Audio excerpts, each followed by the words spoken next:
South Florida, home of the high speeds, the high stakes, and the Homestead-Miami Speedway. Tonight, the Doghouse Racing League's Group 6 Cup Series takes center stage for the MARSS Properties 201. Watch as these drivers take different lines and use different strategies to battle their way to the front. With championship points on the line, every driver is here to prove that they belong at the top. Who will master the Miami asphalt, and who will be crowned winner at the end of it all? Live tonight on Doghouse Racing TV is the Doghouse Racing League Group 6 Cup Series, taking on the MARSS Property 201 at Homestead-Miami Speedway. Ladies and gentlemen, welcome to Homestead-Miami for the Doghouse Racing League Group 6 Cup Series here for the MARSS Properties 201. My name is Hunter Foley alongside my partner, Jonathan Smith. We're very excited to be bringing you this race this evening. Here from Homestead-Miami, it is sure to be a big one. And we're all very excited about getting over to this race and seeing the action that is sure to come. But first things we want to do is make sure that we shout out our sponsors for the league. This is the Group 6 Cup Series here for the Doghouse Racing League. So Group 6 is a leading creative agency who are passionate about crafting cutting-edge websites, developing dynamic web solutions, and providing top-tier managed hosting services. Their mission is to help businesses of all size enhance their online presence. Explore their wide range of services at group6inc.com. That is GROUP, the number 6, INC.com, and see how they can drive your digital success. Special thanks to Group 6 for being our series sponsor this year. This is the MARSS Properties 201 here at Homestead, Miami. And so MARSS Properties offers vacation house getaways in North Carolina within an hour from the ocean. Make sure that you call 817-705-4108 and speak to Shane directly about your North Carolina getaway. When you are calling Shane there directly at that number, you are speaking to Shane Parrish, who is a member of the Doghouse Racing League. So very excited to have them as a sponsor for this race. The Doghouse Racing League is also very proud to be sponsored by Shoney's. Shoney's is open daily for breakfast, lunch, and dinner.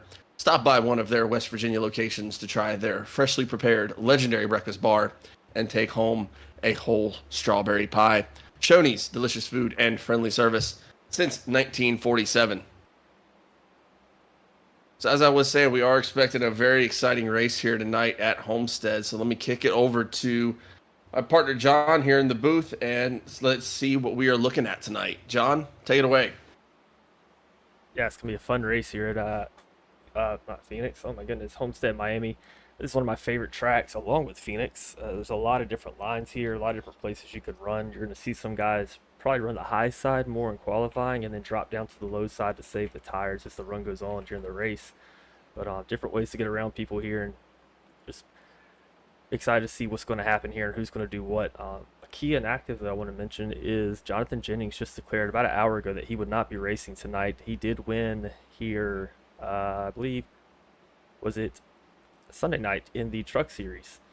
So very fast here, always has a good car, and I think he won by quite a lot. So upset to see him gone. This could have been a really big win for him and that Shoney's team trying to pick up the first one. But I understand that he is battling some sickness right now and also some computer sickness. So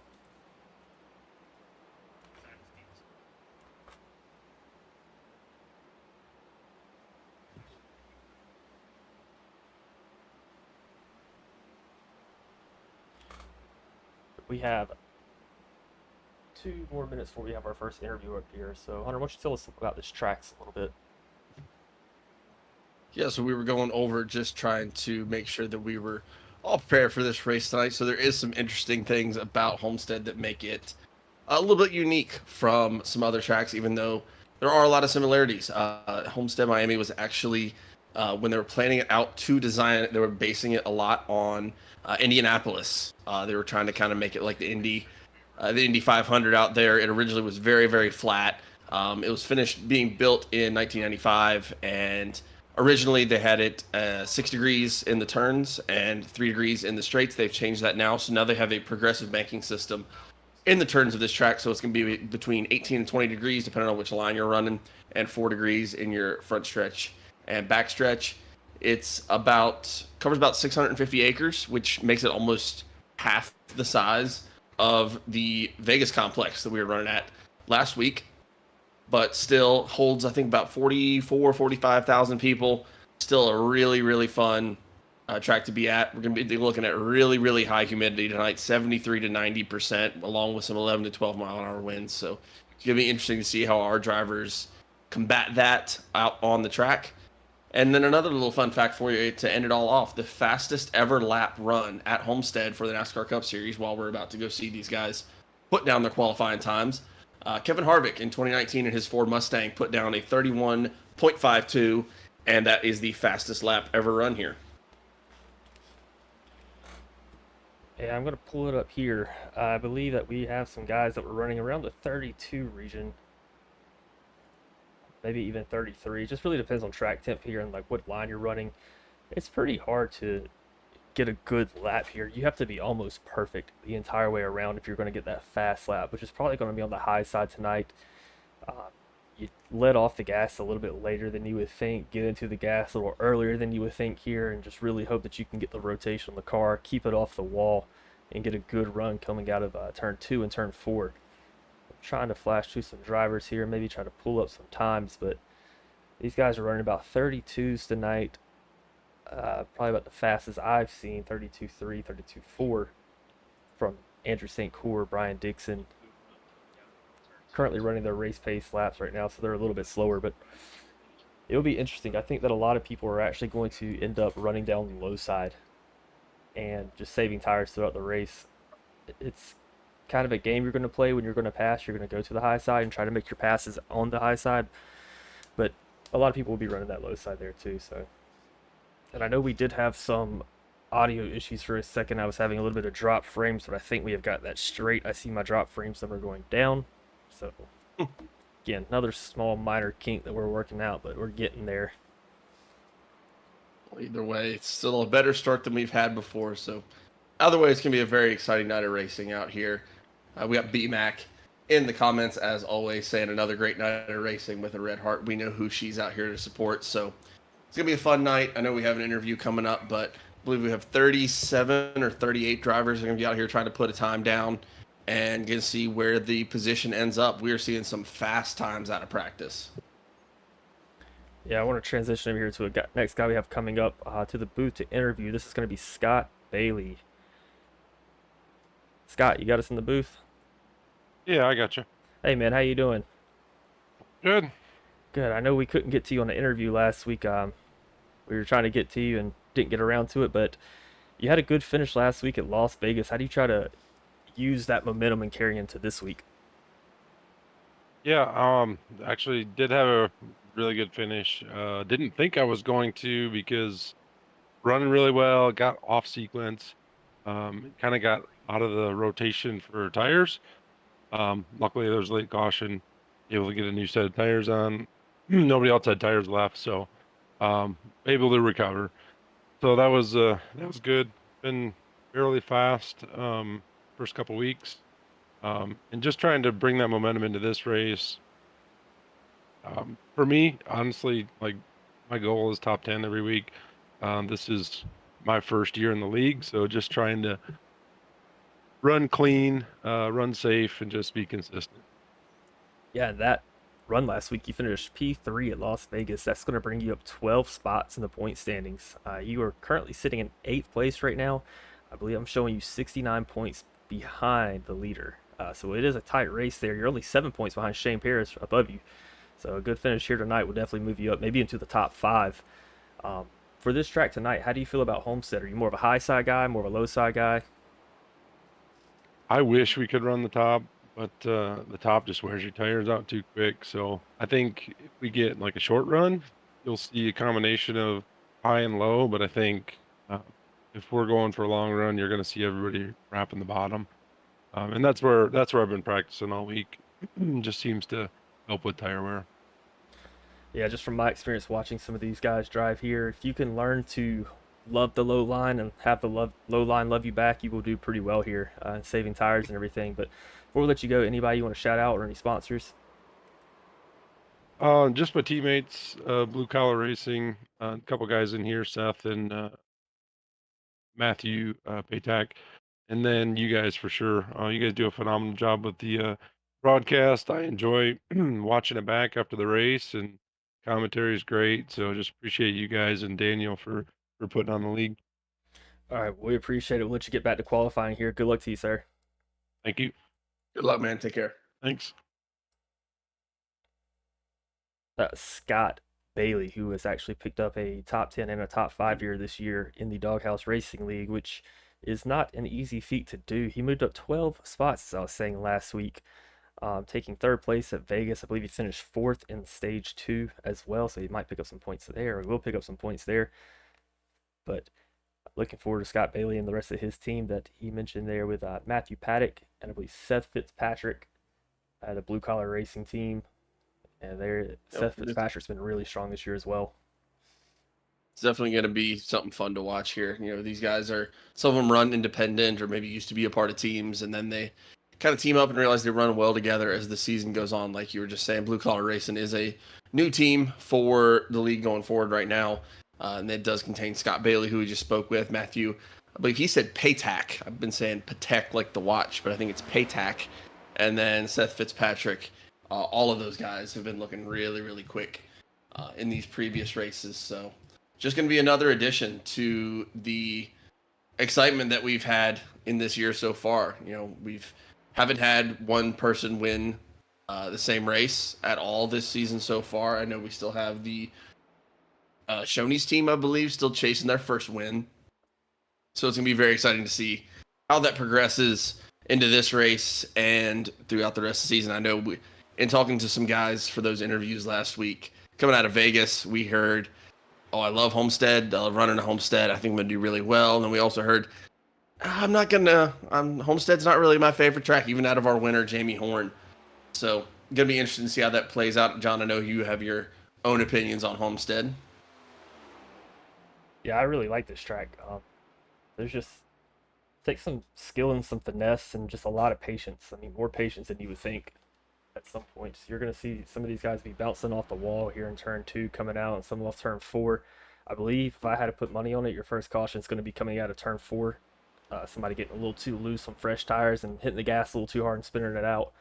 You know, it's not all just gas and brake here. You got to be very gentle on the throttle and ease your way back into it. You're kind of what they call driving with your feet here as well, using your gas to make the back end of the car rotate. So it's all a game of finesse, seeing how these guys are going to handle that. For sure. And we have 9 people in the stream here right now, so thanks everyone very much for tuning in. We are getting our qualify on right now. We have BMAC, as always, in the chat saying, woohoo, Andrew, go number 12, and show him up team BMP. She's always in here showing love to Andrew St. Cyr. And I believe last time I looked, he had put down one of our fastest practice times. I believe he was second fastest in practice. I don't think he's run his qualifying lap just yet, but it does look like the track might be heating up just a little bit out there. It looks like a lot of our qualifying times are going to be a little bit slower by about a 1/10 or 2/10 than what people were practicing at. Yeah, Jamie Horne coming out here and ripping it up and going ahead and taking that pole position for now. We're watching Eric Warman come around for his lap here. He's going to take second place as well. I'm trying to get the tower up. But right now, the names would like to just cross over each other. So we'll try to get that fixed for you. But it looks like Eric Warman's actually going to take second place.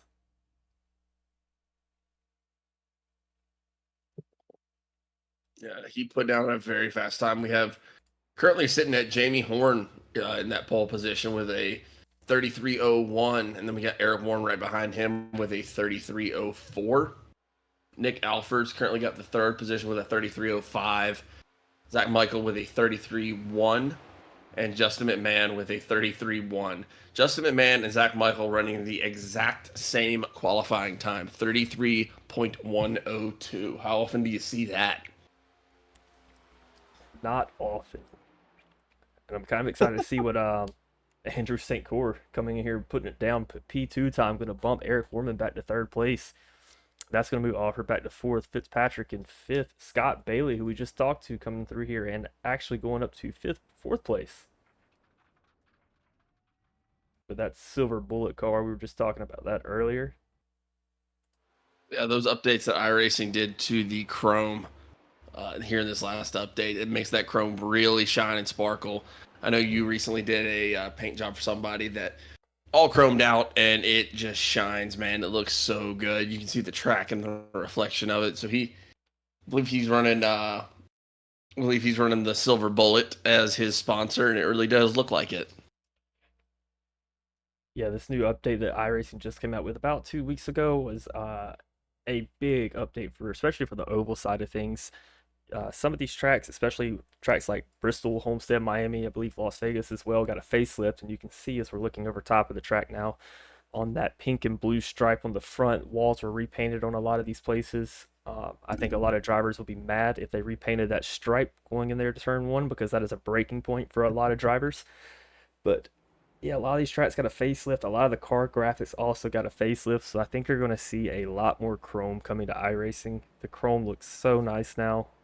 Very realistic on iRacing with the new update they have, but there is some issues with some of the brightness settings on some of the tracks. So if this is too bright or too dark of a track, please let me know. I've been trying to adjust settings all week so I don't blind anybody, but also so you can see the cool cars that are out there. And as always, feel free to not only get in the comments and shout out your favorite driver, tell us who you're rooting for, tell us what you're seeing out there on the track through the broadcast here, but also let us know if you have any tips or tricks, or if you have something that you would like to add to the stream, something's too quiet, something needs to be a little bit louder. Feel free to throw those in the comments. We are not going to take offense. We love the feedback. Either way, we are very happy to be here. Make sure that while you are here that you subscribe to Doghouse Racing TV, that you check out all of our sponsors tonight, that you check out Group6, that you check out MARSS Properties and Shoney's if you ever find yourself in the West Virginia area, so that you can support all of our sponsors here for this race. And either way, we are very excited to be bringing you Homestead, and it's going to be a great, great time. Feel the bane of my existence with this whole broadcasting thing is getting volumes right. So if you have any issues with volumes or trying to see something better or hear something better, please let me know, because this is one thing it's hard for us to adjust mid-race and really find out.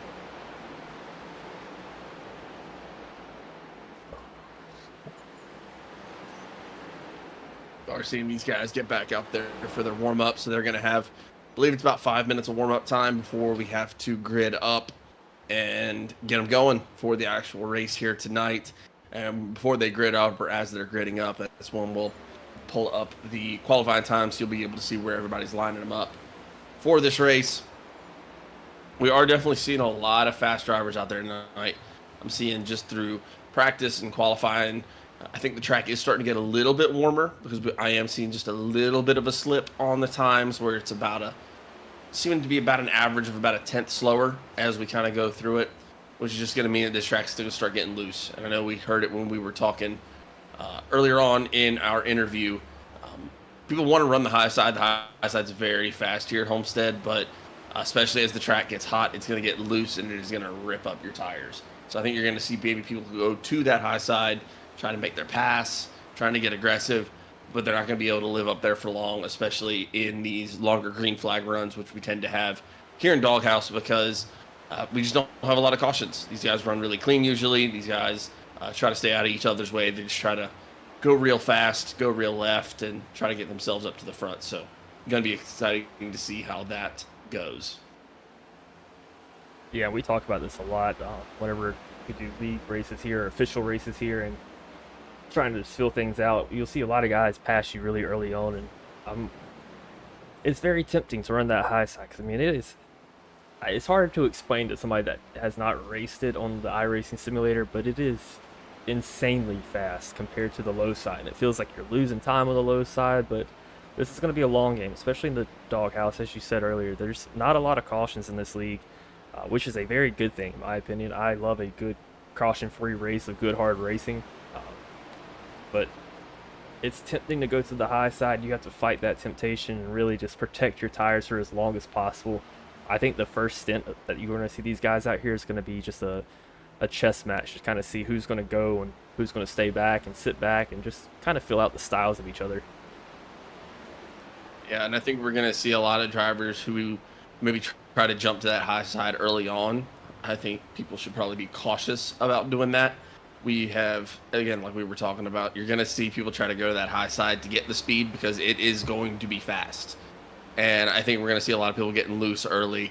And I think that's, if I was a betting man, I would say that's going to be the cause of our first caution, is someone trying to get up there and get some speed, and they're just going to end up getting a little bit loose. But we'll see what happens. In a perfect world, we go green flag all the way through, and it's just good, hard racing. But I imagine we're going to see some here tonight.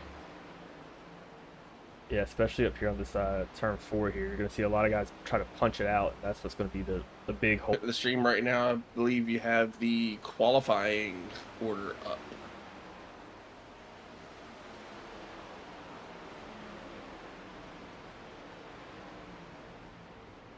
I believe our pit road speed tonight is going to be 45 miles an hour. Got to get it down below the cones. It's going to be coming out of turn 4, and that's going to be the pit road for tonight.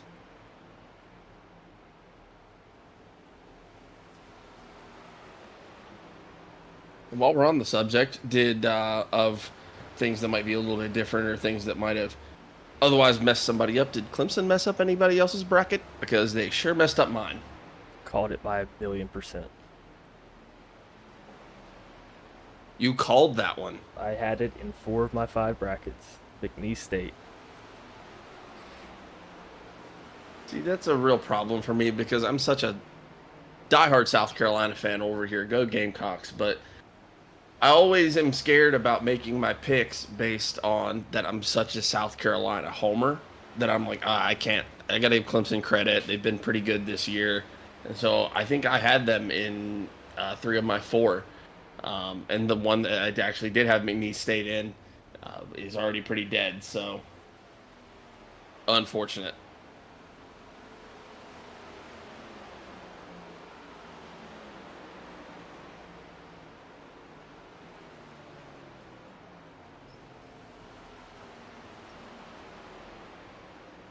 Got our guys out here getting ready to finish their practice time and finish their warm-up time, rather, and get gridded up. Do have K-Doggy, as always, over here in the chat saying, hey, all. Welcome in, sir. Glad to have you with us.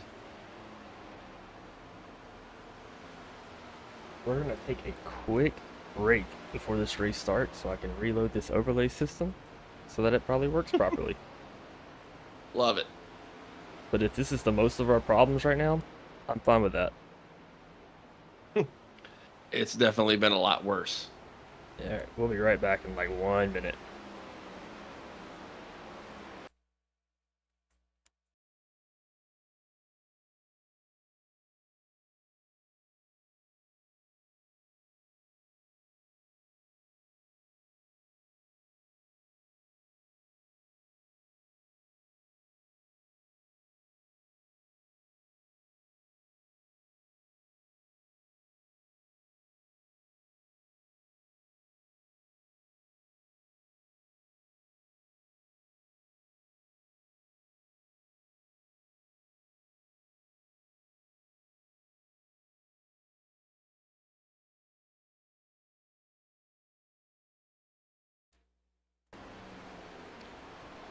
I think that's going to do it for us right there. Yeah, I don't know what happened there. A lot of the guys, I guess, they're just qualifying so fast and everything that the overlays just started stacking on top of each other. And then I tried to reload it, and it gave me some trouble there. So we're back, though. Are we glad to be back? Yeah. Actually, a very well-timed break. My wife decided to bring me another beverage, and she brought me a brownie. So it was a pretty well-timed break there, John. Thank you. You're welcome. I do what I can.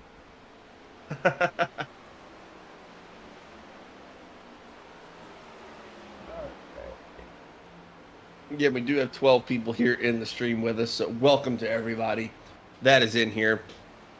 If you are in the stream and you're watching, go ahead and throw us a comment. Let us know who you're pulling for. B-Mac, I know who you're pulling for, but if you want to throw out another supportive message, I know that Andrew's definitely going to appreciate it. But who's everybody think that is going to be fast tonight? Who are you thinking's going to do well? What have you been seeing through these past races? Love to hear what all of the opinions are, because I know that me and John are going to be making our picks here in a minute, and we'll see where everybody ends up. Yeah, if you got your pick, go ahead and throw them down in the chat. We're going to make our pick when the grid hits. Make sure you write them down again. This Hunter guy over here will change his pick on the last lap, so just got to make sure we have everybody fair and even here. While we are about to grid up, though, I do want to pull up our point standings from the past few weeks. I know last week I was trying to get it and kind of messed it up. But here is your current point standings coming into tonight. As we discussed earlier, there was a few changes with Scott Bailey moving up 12 spots. Jamie Horne moving up to the first place spot over Andrew St. Cyr, picking up that win last week at Las Vegas.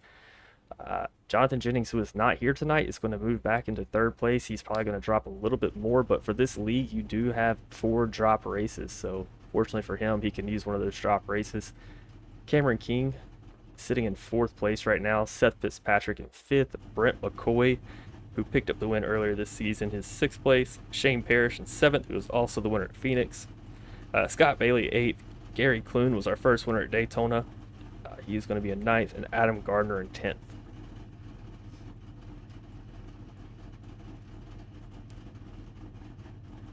And again, there's a long list of names here on this point standings. This is a chartered league, so there's charters that go out where people are guaranteed spots up to 40, or up to all. The charter spots are guaranteed, but the races are only taking 40 drivers. So if 43 drivers enter tonight, the bottom 3 will get cut after qualifying, and they will only take 40. So it's good to have that charter just to ensure you're in, keep your points up.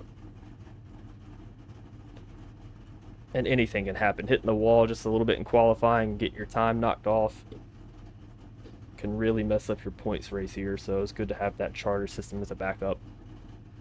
Let's get down to and we do grid. have 38 drivers here that qualified tonight. If you would like to go ahead and hit us up with the grid real quick, as I'm trying to sort through and make my picks here. I will take it away for that. So in first place, running it off tonight, we do have Jamie Horne, already a winner here in the league, won last week's race at Vegas. Got Andrew St. Cyr right behind him in 2nd place. Always going to be one to watch out for. Eric Warman, going to be your 3rd place starter tonight. Been looking very fast here in the last couple of races. Scott Bailey, who we spoke to earlier, is going to be starting 4th, and Nick Alford from the Hot Laps Heroes team in 5th. We've got Seth Fitzpatrick, part of that new blue-collar racing team, in 6th. Zach Michael in 7th. Justin McMahon. Been facing some bad luck this year, but I know he is looking to get some things done tonight, so we're going to be definitely making sure that we watch out for him. In 8th place, Adam Thompson 9th. Kevin Thompson 10th. Brett McCoy is 11th. Mike Leftwich 12th. Logan Powers 13th. Shane Parrish in 14th. Eric Anderson rounds out your top 15. Steve Manomo in 16th. Brian Dixon in 17th. Zachary Miller 18th. Christopher Simon 19th.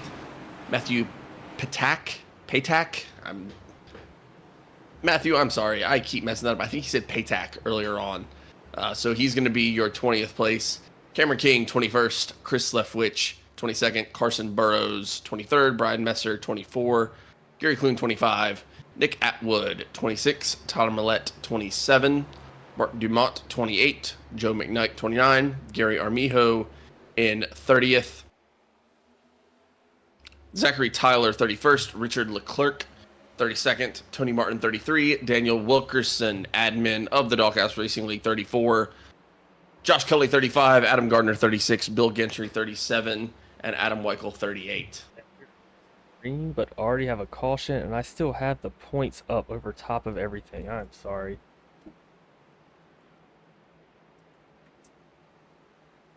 We went green during that. There was a caution. It looks like Mark Dumont, Adam Thompson, Cameron King, Richard Leclerc, Gary Armijo, Nick Atwood, Carson Burrows all involved in that. So we try to flash you back as we were.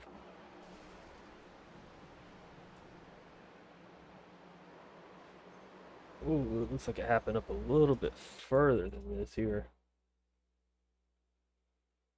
Just big checkups all around.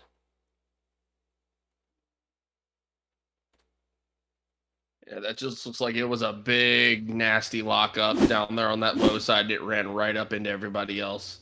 I'm trying to see who caused the beginning of that, but it's hard to. I believe I heard Adam Thompson saying that he was going to be the one taking responsibility for that, but Oh, he yeah, might I also just see be being him. nice. Adam Thompson getting loose there on the first turn. Oh, and he was just trying to get it back up on the track. Try to pause it there. You can see Dumont's going to be taking some, not Dumont, yeah, Dumont's a little bit damaged. Millette took some damage on the nose of that car. Gary Amijo on the top side. That's Nick Atwood on the wall. Chris Leftwich, Brian Messer, Cameron King as well. Well, that is really going to shuffle up the back of the pack. I know we have some people in the chat or in the drivers that are looking to maybe take a look at that restart, make sure that everything went off as it should there. So we will see how that goes. I believe Adam Thompson has already called himself out of this race. And then we have Carson Burrows and Mark Dumont that are already a lap down from trying to get repairs.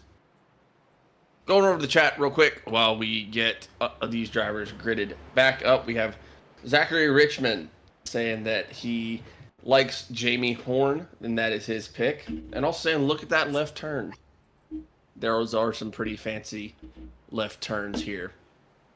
But before we get back green, I guess it would be a good time for us to call out our own personal picks for who we think is going to do well here tonight. John, what are you thinking? Do I want to go with a popular pick or do I want to go with what I want to happen? You go first. Trying to decide. Maybe your decision will help my decision. So where I'm at for tonight is I think that Andrew St. Cord is going to do very, very well, as well as Jamie Horne. Obviously, they're going to be your 1 and 2 as we're getting your gridded back up, so we do need to make sure that we are ready for that. I think Andrew St. Cord and Jamie Horne are going to do extremely well tonight. I think a Hot Laps Heroes guy is going to be the one to pull it out tonight. They've been really fast all year, and I'm thinking one of them is going to maybe be the one to pull it out tonight. So I'll go Nick Alford. I like it. I like it. I know Beast Mode does have 2 wins under their belt now. I did have Jonathan Jennings pinned down for the win tonight. I just know how good he is here at this track. I'm going to go with Justin McMahon. I like it. In 7th position right now. I think he's got good experience here. He knows how to drive it here. I think this is a good bounce back week for Justin McMahon here. Excited to see it. And we are green flag racing back underway. Big start for Jamie Horne.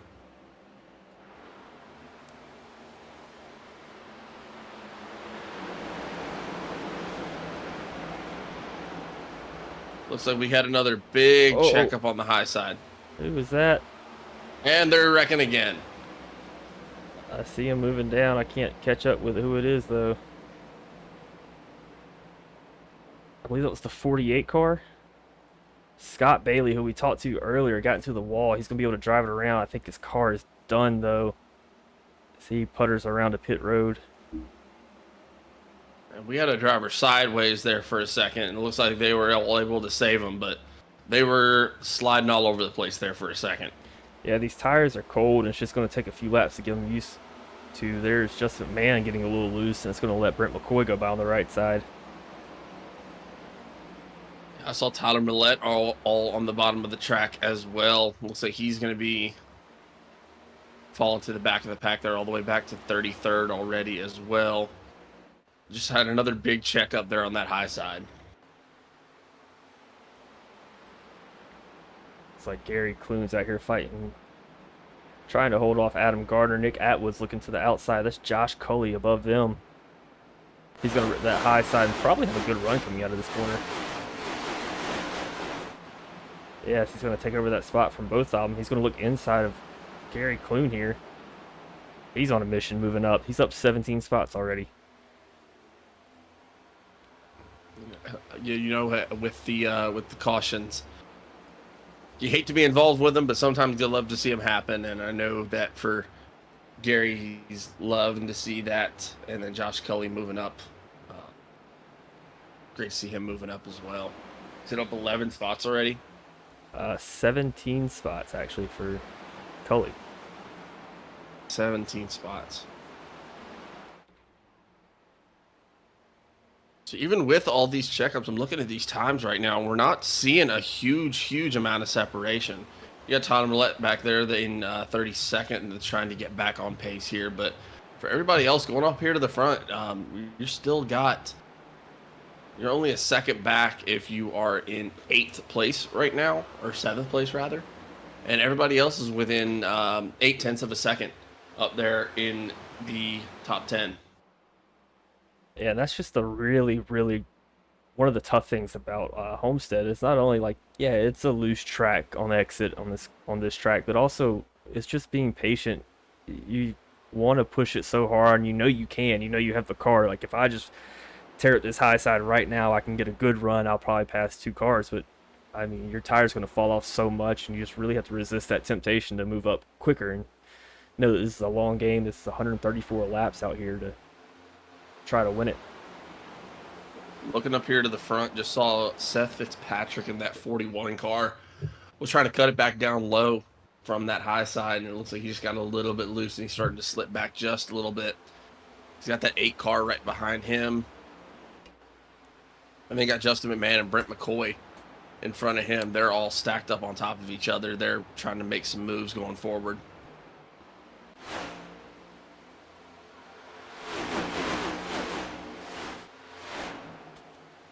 Got Kermit 418 in the chat saying, let's go hot lap heroes. And then we have Zachary Richmond saying, I want to see a wreck. Well, we just had one just now. It looks like everyone's kind of starting to separate out just a little bit now, but we'll see what happens as this thing goes on. I promise you none of these guys right now want to see a wreck. Fred's looking really fast. He's about to make a play on Jamie Horne here for the lead. And this is kind of where the whole experience factor starts to tie in. Just knowing who's fast and who's not. If I'm Nick Alford, I'm sitting behind Jamie Horne right now, and I'm pacing him. I don't want to be in front. I want him to make the pace, and I kind of follow and see what he likes. It's a lot harder when you're out in front and you're trying to decide, am I going too fast? Am I going too slow?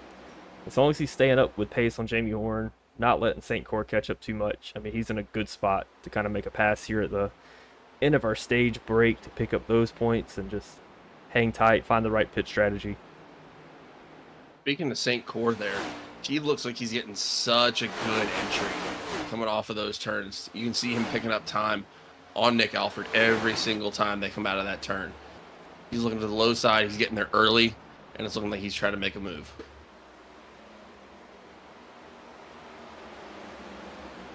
Speaking of making a move, it looks like Nick Alford might be not wanting to sit back there and wait. It looks like he might be wanting to get up there and make a move. He might want to pick up some laps led, pick up some points here tonight too.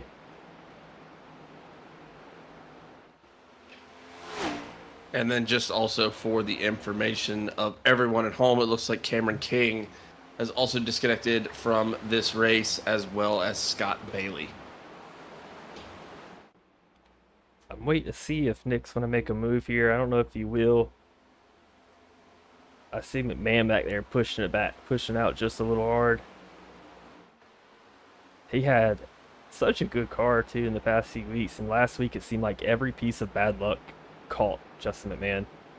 I don't know if he painted a bullseye on his car or what, but people were finding his car left and right. It looks like Carson Burrows has also disconnected from the race tonight. So it looks like Scott Bailey, Cameron King, Adam Thompson, and Carson Burrows have called themselves out of this race tonight. And Carson Burrows raced here in the Truck Series on Sunday night well, had a very fast car. I think he finished P3 in that race as well. So he's one that knows how to get around this track and knows what to do. And if you are looking to catch more Doghouse racing action, be sure to tune in on Sunday nights and Wednesday nights, or Tuesday nights. I apologize.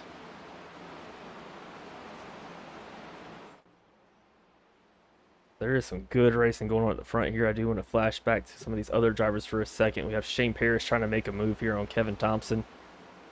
Parrish is up 5 spots, sitting in that 9th position right now. He won at Phoenix Motor Speedway. Helped out his points run this season, and it was actually our first MARSS Properties race that we had of the season. And Shane drives for the MARSS Properties team. I believe he is a Beast Motorsports team. But he is driving that MARSS Properties 66 car there. And in that ad read where we say that you can call that number and talk to Shane, that's talking to Shane.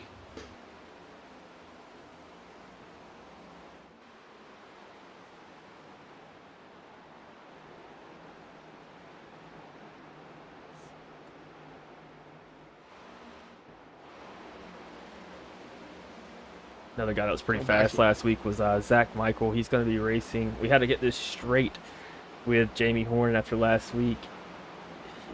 Zach Michael is racing for the Horne Simpson Motorsports team, or Horne Simpson Racing team, I believe. And he's also with his partner, Zach Miller. They were both pretty fast last week. I believe Zach Michael actually picked up a few lead laps. Jamie Horne, however, is racing for Elite Southern Motorsports, but owns the charters for that team. So he's got his team out here running, all looking pretty strong. Zach Michael currently sitting 13th, down 6 spots. Could be saving. We could see him move up later on. Yeah, we see Zach Michael kind of leading that little pack there, right? He in 13th position for him right now. He's got Christopher Simon right behind him. Got Mike Leftwich kind of leading the trail on that little pack right there. But a lot of fast guys in that pack. They're just looking. If I'm them, I'm not really too mad about where I'm sitting right now. You're sitting kind of mid-pack, saving a lot of tires. Excuse me. And big slide there out of the 43. Just saw that as Zachary Taylor's able to move on by. I hear somebody in the wall back here. I'm trying to find out who it is. I know it's not you, Gary. Zachary Tyler in that 10 car just touched the wall there right behind that 43 as well.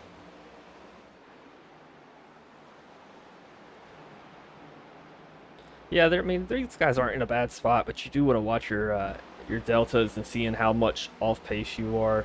So when I talk about deltas, these guys usually, some people run a system where they can actually see how much faster or slower they are each lap than the person in front of them or the leaders. I know that's a big thing for me when I'm racing. It's like, I'm trying to go back here to Joe McKnight. They were tight coming out of that corner. But yeah, once you start seeing those deltas fall off and the leaders are starting to leave you by about half a second each lap, or maybe even more, it's either time to either pick it up or change up some strategy just a little bit. Maybe you have to look into pitting a little early. Maybe you've burned them off too quickly. Maybe you just don't have it tonight, but you want to maintain striking distance. 100%. Speaking of guys looking like they're trying to get back into striking distance, going back here to the number 2 of Tony Martin, got Matthew Paytack right beside him. They're fighting for 25th and 26th. Looks like Matthew's going to be able to get around him here, and it looks like he's trying to line up the 56 of Adam Gardner next. Yeah, we talked about Matthew Paytack earlier with Scott Bailey, part of that Blue Collar Racing team. That is a very nice car that he's driving there too. I'm always a sucker for a nice paint scheme.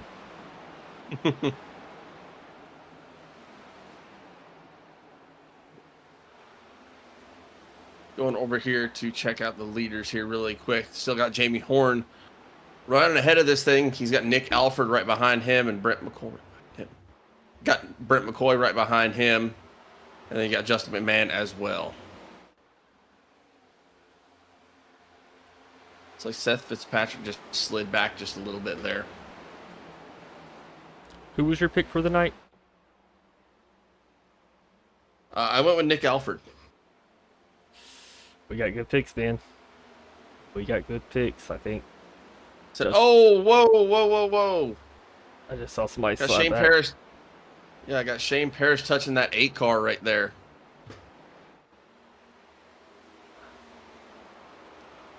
I can't even find him.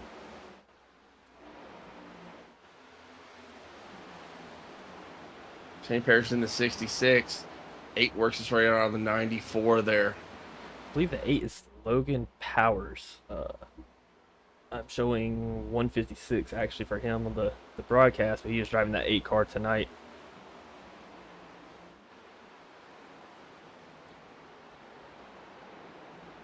I believe these guys might be dealing with a little bit of lap traffic up there.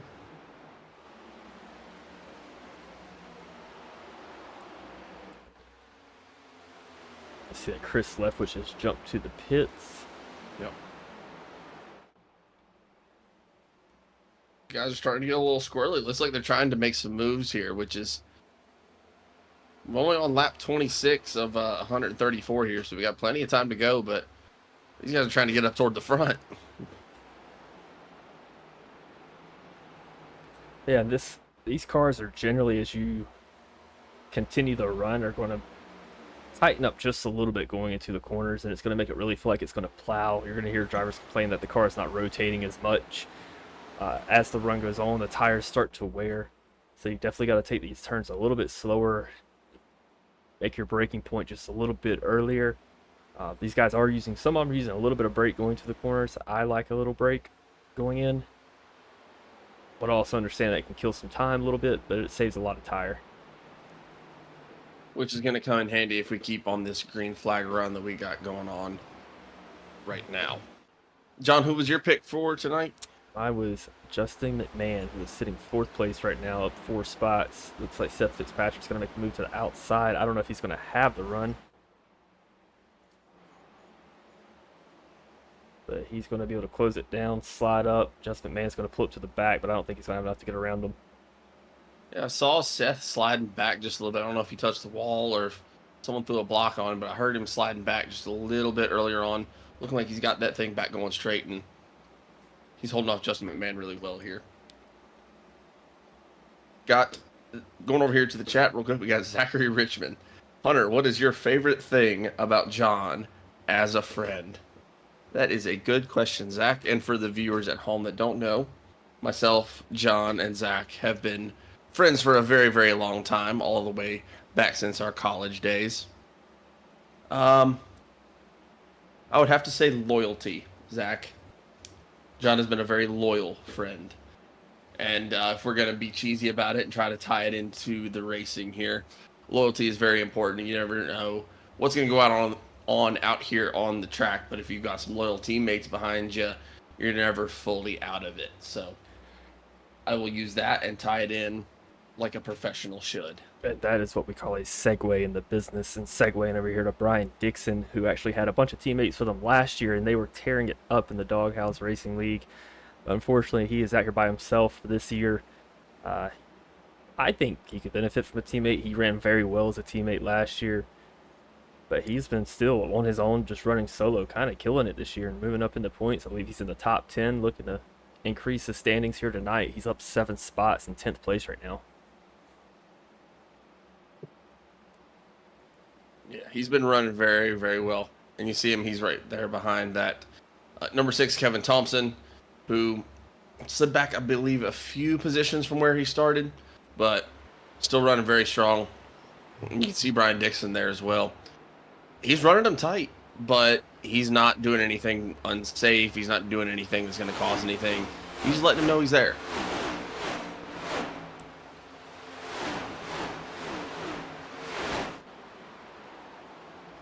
Yeah, Brian Dixon, that Bowie Esports team. Again, just him by himself, but a team that has been run really strong this year. It's been this beast mode performance. I believe they've already picked up 2 wins in the likes of Shane Parrish and Gary Clune.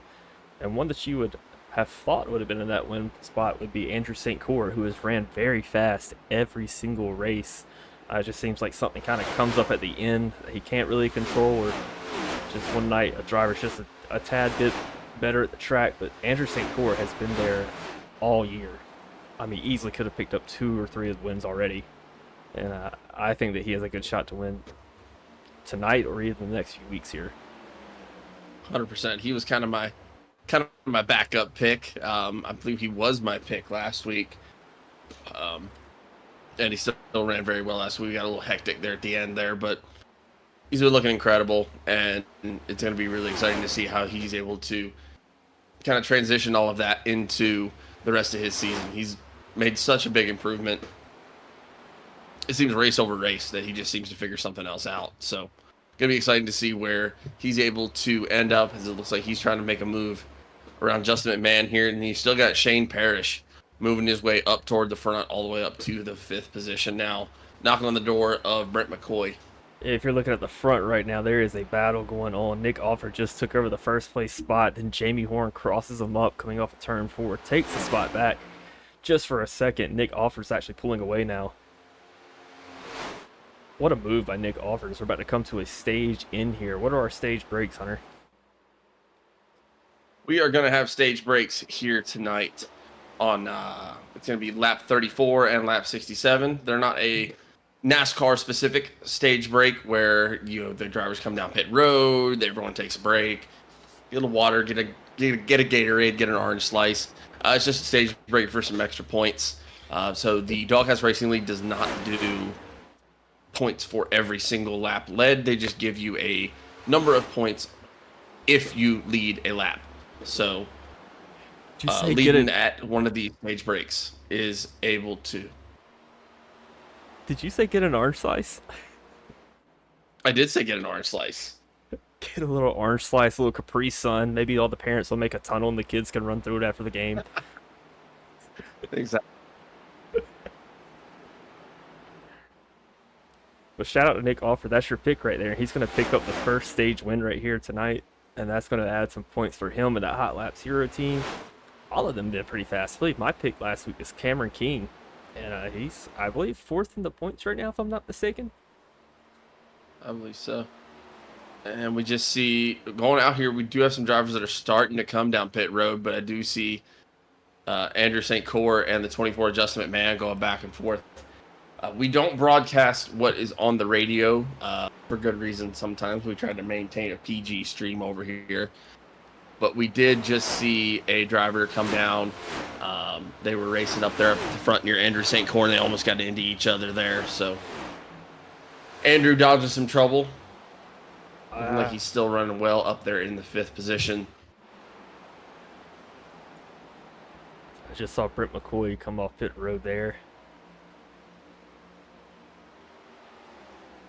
Brent McCoy and Andrew were running kind of side by side there. You saw Brent dive down low to get onto pit road safely, and looks like he just got out a little bit too much in front of Andrew St. Cyr there. But I believe everyone got away without any damage.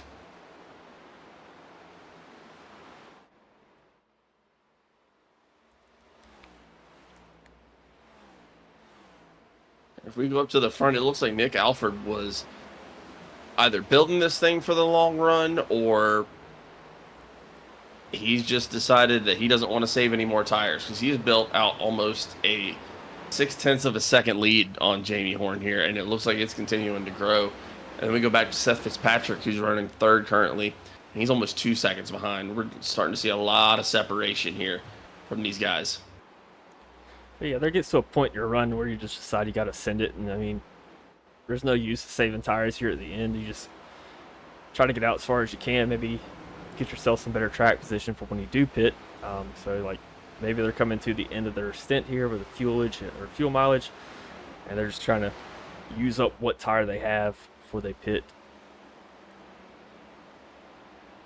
What are you kind of thinking here as far as what if we do stay green?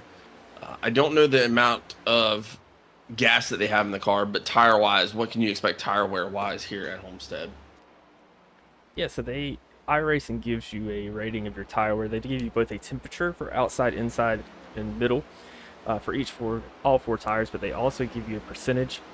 I think a lot of these drivers, especially drivers like Jamie Horne, the ones at the front, you're going to see those being like 70-ish%, which is okay to drive on, maybe even 80%, depending on how they saved it. You can drive on that, and it's pretty good, but you will start to feel some differences in the car. And along with that, it's not just the percentage, but the heat in the tires. The tires start to heat up more. They start to expand, and it's going to change the way these cars drive. So fresher tires may help some of these drivers. You're going to see a lot of them be a little bit loose off the fresher tires per usual, but it will eventually just help them in the long run, give them better straightaway speed.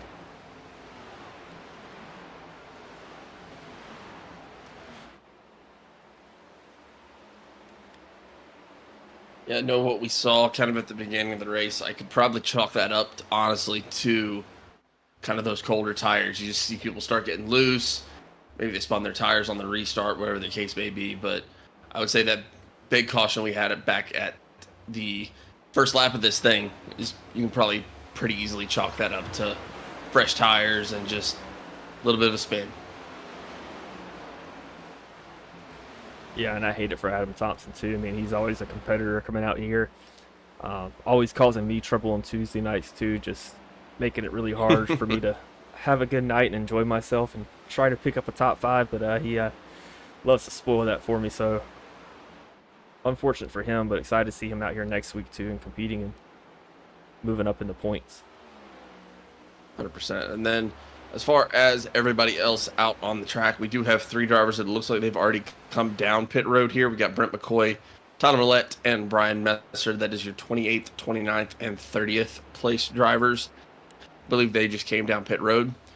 And then they're going to be a single lap down. We've got Zachary Tyler 2 laps down in 31st. We've got Mark Dumont in 32nd, 3 laps down. And then we've got Chris Leftwich, who is 19 laps down, dealing with some damage from earlier in this race. And then Bill Gentry, Scott Bailey, Cameron King, Adam Thompson, and Carson Burrows, all 30 laps or more down. Somebody we haven't talked about a lot tonight is Eric Worman too. He is sitting 14th place right now, down 11 spots. That largely due to the whole pit strategy that's going on right now. But Eric Worman is a guy that can save tires like no other.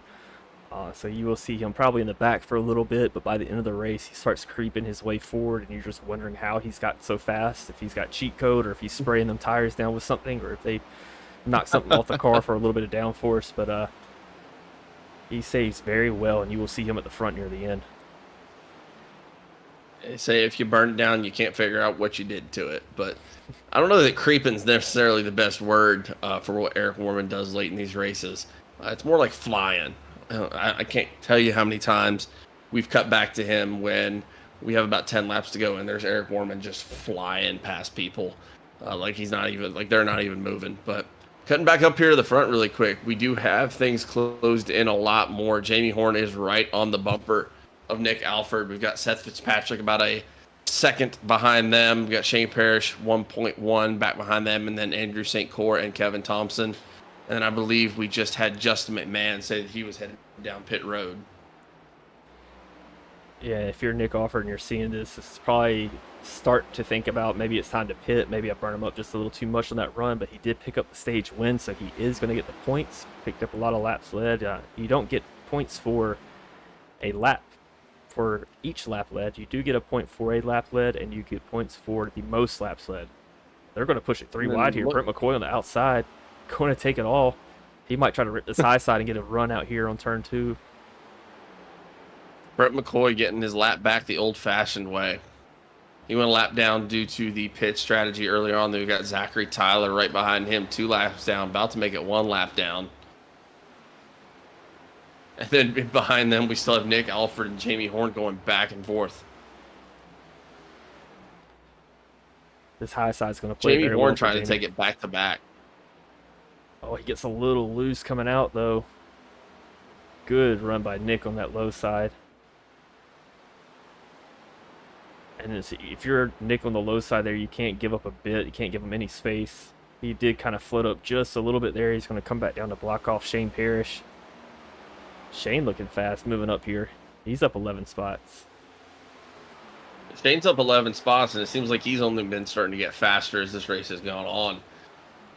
Maybe he's one of those drivers that kind of planned for a long run, and he's ready to run now. Looks like he's going to go to the low side to see Nick Alford going all the way up behind Jamie Horne. And you got that Coors car right behind of Seth Fitzpatrick. Looking like he's going to be trying to make a move here too. Yeah, that middle line can sometimes play if your tires are getting a little worn out, but I think the key is trying to hit those seams and trying to let the seams help your car get some rotation to it as you're going around. It's easier said than done. I know me sitting right here and saying like, "Oh, you should hit the seams," is pretty easy. My favorite advice is when people tell me like, "All right, well, just go faster." All right, well, I've been trying for the past 40 laps and it's not working. So It's like if you went to therapy and they were like, "Hey, Mr. Therapist, Mrs. Therapist, I'm sad," and they were like, "Well, have you tried not being sad?" yeah, just feel better, you know. It's my favorite advice when we see it. We do a live stream on TikTok for our side of things for Nat Daddy Racing, and that's some advice that we get sometimes. It's like, have you tried going faster? Well, no, I haven't thought about that one yet, so I might give that a shot. Yeah, that one escaped me. So we do have Jamie Horne going down here onto the apron, bringing it down pit road. That's going to make Shane Parrish your new race leader. Seth Fitzpatrick right behind him. Seth was super fast last week, too. He's been fast for the past few races, actually, now I come to think about it. Seth has been looking fast. Listening to the chat there, it sounded like Seth maybe wanted to go down at the same time of Jamie, and he missed the notification that he was coming down pit road, but looking like he's coming down this next time by. He's going to stay out. Shane Parrish is coming down. Kevin Thompson's going to be in second place. Seth Fitzpatrick's going to be your new race leader. Trying to see who that is behind us. Joe McKnight right there. He's going to try to get his lap back. I was going to say, for second place, you're going to have to go almost 3 seconds back to Kevin Thompson. He's about 3 seconds behind. You got Brian Dixon in the 03, about 6 seconds behind. And then you go back to Shane Parrish, who's just now bringing it off of pit road.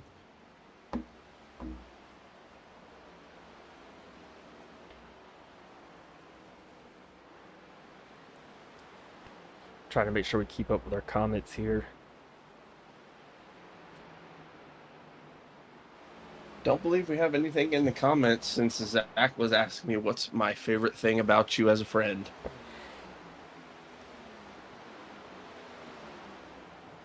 Thanks, Zach. We love the We engagement. do have 11 viewers here in the chat right now, or here in this race. So thanks everyone for tuning in. We definitely appreciate it. Well, we are kind of cycling through these green flag pit stops here.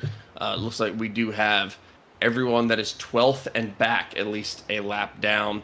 And then everyone else in front, I don't believe, has come down pit road quite yet, or maybe they just got off of pit road. You got 11th place that is 28 seconds back, 10th place that is 26 seconds, 9th 25, and 8th is 21 seconds back currently.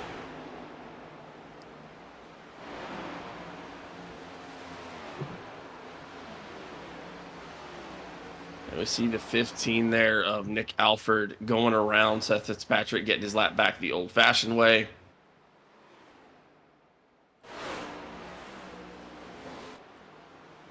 Well, I guess this is as good as time as any while we are about at the halfway portion of this race. Probably talk about our sponsors. What do you say? Yeah, let's hear it. So again, we are here at Homestead-Miami tonight, and this is for the Group 6 Cup Series. Group 6 is our presenting sponsor for the Thursday Night Cup Series for Doghouse Racing. So Group 6 is a leading creative agency. They are passionate about crafting cutting-edge websites, developing dynamic web solutions, and providing top-tier managed hosting services. Their mission is to help businesses of all sizes enhance their online presence. Explore their wide range of services at group6inc.com and see how they can help drive your digital success. Special thanks to Group 6 for being the series sponsor this year. We are also running the MARSS Properties 201 tonight. MARSS Properties offers vacation house getaways in North Carolina within an hour from the ocean.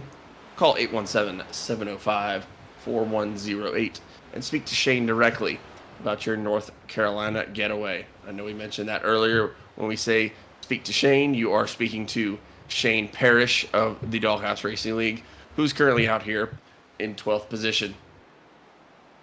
Doghouse Racing is also very proud to be sponsored by Shoney's. Shoney's is open daily for breakfast, lunch, and dinner.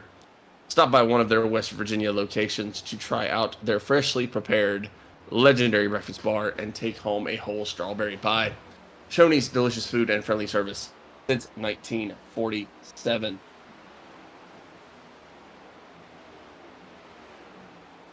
Speaking of Shoney's, we have Mike Leftwich, part of that Shoney's race team, number 60 car in 17th place right now, down 5 spots. Been pretty fast lately. Has been very competitive this year. He's really stepped his game up and he's making moves and getting through the pack. But down 17th to 17th spot right now. But I think that is just also a pit strategy thing. I think he's going to move up again tonight and have a pretty good finish here at Homestead. 100%. And then we do see these guys out here toward the lead starting to stack up. Seth Fitzpatrick's still out there on the track. And he's getting passed by the 24 of Justin McMahon. He's got Andrew St. Cyr right behind him. And then he's got Jamie Horne behind him, all getting their lap back the old-fashioned way. So if you're the 41 of Seth Fitzpatrick here, having not come down pit road yet, is that going to start to concern you, knowing that these guys that you had put a lap down are now back around you? Yeah, I think it's about time to bring her down. I believe Seth Fitzpatrick and Brian Dixon are the only two that have not pitted yet, so they should be coming down soon. Or maybe they actually took a early pit strategy. I cannot remember right off the top. Well, either way, at this point, even if the gas still allows you to run a couple more laps, you got to think that you want to bring it down, unless you're trying to make this just a 2-stop race, which obviously they're able to do, considering on lap 63, and the only other time to pit would have been back on lap 1. If they're trying to make it a 2-stop race, it's possible, but you're losing a lot of time and a lot of position right now. Yeah, and I know you're training for a half marathon coming up here, or a 5K, I believe, and I kind of like to compare it to running almost, as you got your legs and your breathing, so one's going to give out first. Either my legs are going to give out or my breathing's going to give out, and that's kind of the same way here. You might have the gas in the tank to do it, but your tires won't allow you to keep going, or sometimes people have the tires but the gas in the tank won't allow them to keep going. So there's really a fine balance to trying to find out when to pit and what to take and when to take it. Yeah, I've always been a gas tank guy myself. I always like to say I had marathon legs and I barely have 5K lungs. Asthma is a son of a blueberry muffin. Good cover up there. Thought I was have to bring Thank out you, my beat button.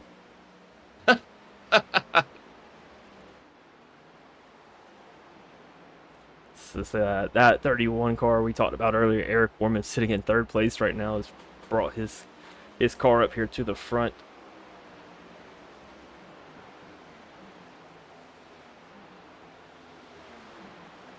You were saying earlier, and I think you even let it down a little bit, saying that he likes to creep his way back up to the front. But man, later in races, that guy just can fly.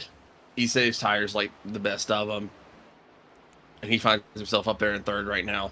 You still do technically have Seth Fitzpatrick in 1st position. He's got Brian Dixon behind him. That's your 2nd place guy. That's almost 8 seconds back. Then you got Eric Warman about 12 seconds back in your 3rd position. But yeah, it's really kind of throwing a funny wrench in things, knowing that Seth and Brian haven't brought it down yet. But they're still out there putting laps down. I don't know how many gallons they have left in the tank at this point, but they're still there. They must have taken an early pit strategy, but I am watching Jamie Horne, Andrew St. Cyr, and Adam Gardner, Shane Parrish, Matthew Paddock. They're all creeping up pretty fast. Currently, I believe the Delta is sitting at 28. It was actually sitting at 30 about a lap and a half ago, so they're gaining very quickly on the, not Delta, but the split, I should say. The gap is actually down to 27.7 and decreasing for Jamie Horne, the leader right now.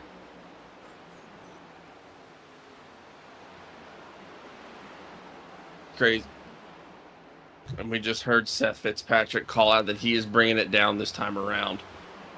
I'm very interested to see how that strategy ends up playing out for him, because we saw He stayed out the whole time, along with Brian Dixon, I believe, and was able to lead quite a few laps.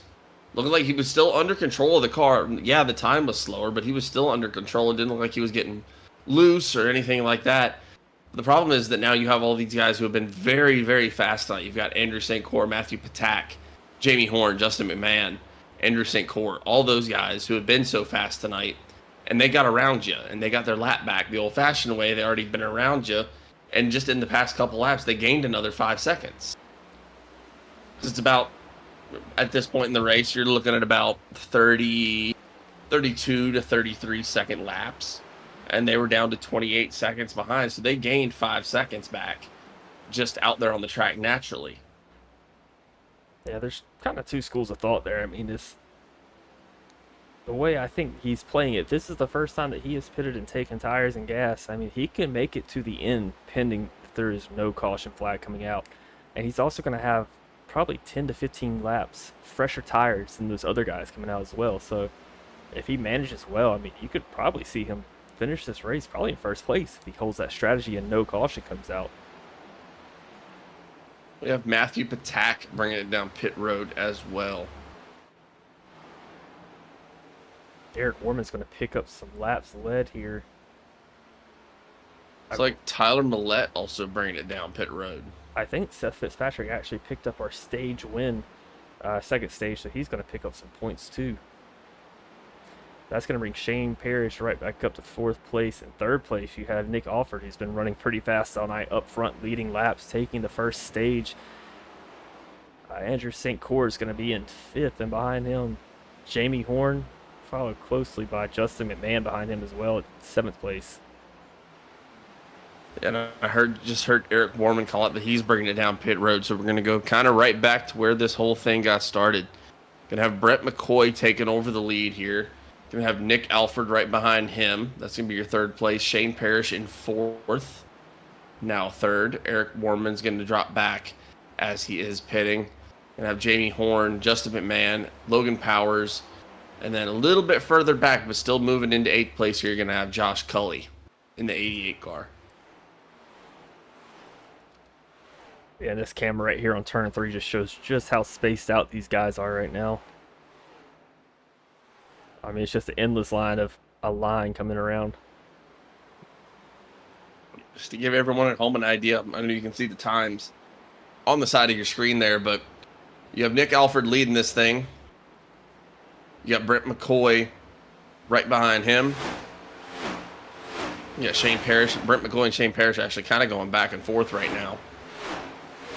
And you got Andrew St. Cyr, Jamie Horne, Justin McMahon, and Logan Powers, and there's 8 seconds of difference between 7th place and 1st place right now. I'm also looking at the I rating for everybody right here in the top 10. There is not a guy that has below a 2,000 I rating right now. Even at the top 4 drivers, no one has below a 3,000 I rating, which is very impressive. I cannot remember where the 50th percentile lies around. I believe it's around 18 to 2,000, 1,800 to 2,000. So that just kind of shows how good these drivers are here. And I mean, not everybody races official races to change their I rating much, but still at the same time, that's very impressive. Some of these guys that are lower, I believe that one of our drivers, Jonathan Jennings, has a little bit lower of an I rating. But I mean, I think that's just because he doesn't drive official races, but that guy is fast. Everybody in this league is fast and has the I rating to prove it. Highly competitive league. If you're looking to get into a league, check out Doghouse Racing at doghouseracing.com. They do a Sunday night truck series, also do a Tuesday night Gen 4 series. I'm not sure if that's going to change next season since the Gen 4 has recently moved to a legacy car, but might be shifting over to the new ARC cars. I'm not sure what Daniel, the admin, Daniel Wilkerson, his plans are for that. And then also the Thursday night Cup series, which I think is one of the most competitive Cup series out there right now. It definitely is, and when you say that, you know, a lot of these guys are in the top 50 percentile of drivers on here, you might want to think to yourself, oh, on top 50%, that's not really all that great. But then when you consider that iRacing is also the simulator where you can find a lot of NASCAR drivers and a lot of truck drivers and a lot of semi-pro guys. So you're taking into account that all of these guys have 9 to 5s. They all have careers. A lot of them have families. And this is just something that they kind of do as a side project. And they enjoy it. They like getting out here and being competitive. And when you consider that those guys are in the top 50 percentile with guys that do this for a living, I think that just makes it even more impressive. Yeah, we're watching Shane Parrish get around Nick Alford here. I did have some concerns earlier that I think he might have been going, maybe burning it up a little bit too much, but now he might be laying off just a little bit, realizing the situation. Got to save a little bit, make that thing last to the end, or at least another pit stop if these guys have to take one. Shane Parrish. Shane Parrish out of New Bern, North Carolina. John, what do you know about New Bern?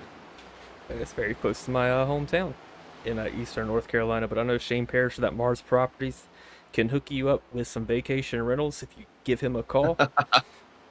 You like that segue? I do. That was well done. I've been working on it, man, but Shane with that MARSS Property. We're also out here at the MARSS Property 201 tonight, so fitting that he's out there in front and getting it done. Shane trying to be our first driver here that has 2 wins.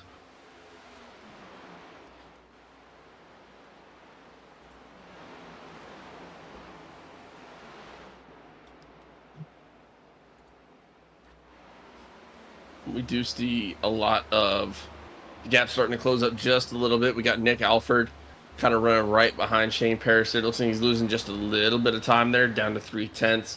Then you got Brent McCoy back in 3rd position, about 5 seconds back. And you got Brent McCoy and Andrew St. Clair kind of going back and forth. They're only 2/10 apart from each other. You do have that 29 car there right next to Andrew St. Clair. I believe that's going to be a lap car for right now. But then you have Jamie Horne 6 seconds back, and he is gaining time fast.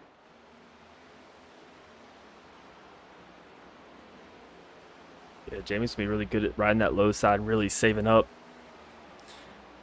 But while we are on the topic of Jamie Horne and we kind of have some green flag action here going, I want to flip back to Vegas really quick from last week and have a recap.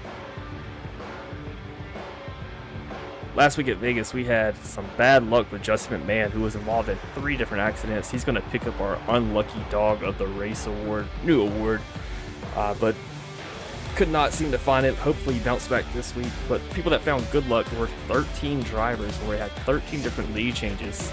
As you can see here, flash across your screen between Mike Leftwich, Thompson, St. Clair, Warman, Atwood, Fitzpatrick, McCoy, Adam Gardner, Brian Messer, Adam Thompson, Brian Dixon, and Zach Michael. But in the end, it was that 13th lead change, just Jamie Horne, who ended up picking in the win.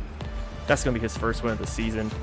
Congratulations to Jamie Horne, part of that elite Southern Motorsports team. Led 75 laps and got it done in dominating fashion. He will be our 5th different winner for this season. And still in contention tonight.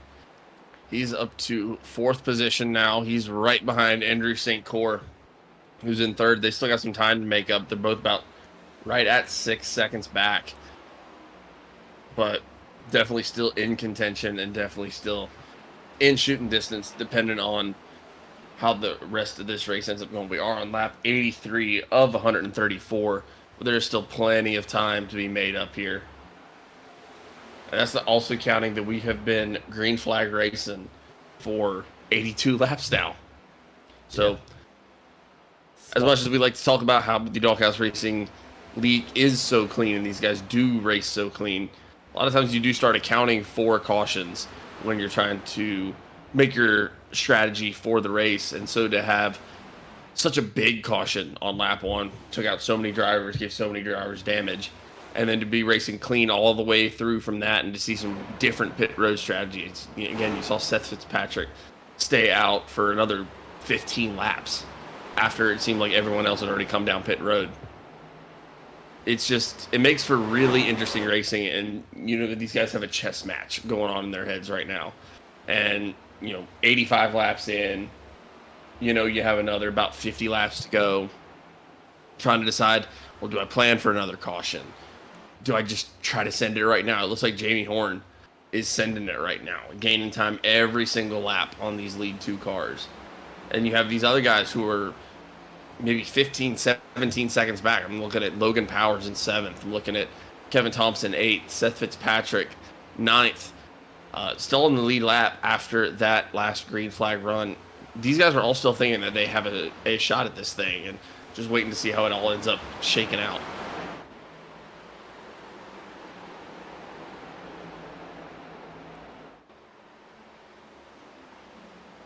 The St. Cour 6.5 seconds back. Jamie Horne's going to be 6.1, 6.2 seconds back right now. Alford's losing some time off Parrish. Horne's been about the same, but he is kind of slowly creeping up. I do think you're going to see him kind of send it here at the end, but I mean, as we saw at Phoenix with Shane Parrish, the guy knows how to save some tire here, or on these tracks that really require the tire save. And that's where he got it done. It came down to a battle between Jamie Horne and Parrish ended up pulling it out, picking up his win during that MARSS Property 156 at Phoenix. I believe somebody just slid into pit road. I think that's going to be Josh Cully that I saw coming through there. As he's in pit road now, taking some right sides, going to get some left sides. There it is. It was Josh Cully. What a pit stop by him, by the way. He locked that thing up.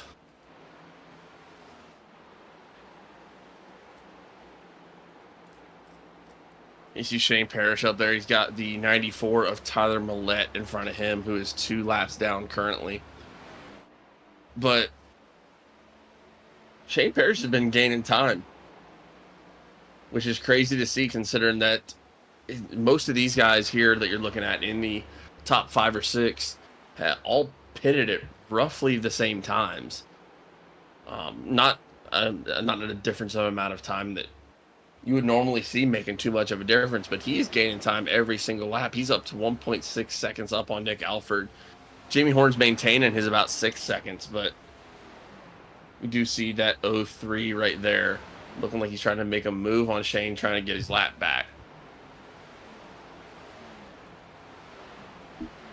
I was trying to flash to Mike Leftwich there. We cut back to him earlier. I believe he was running 17th place, now up to 11th place.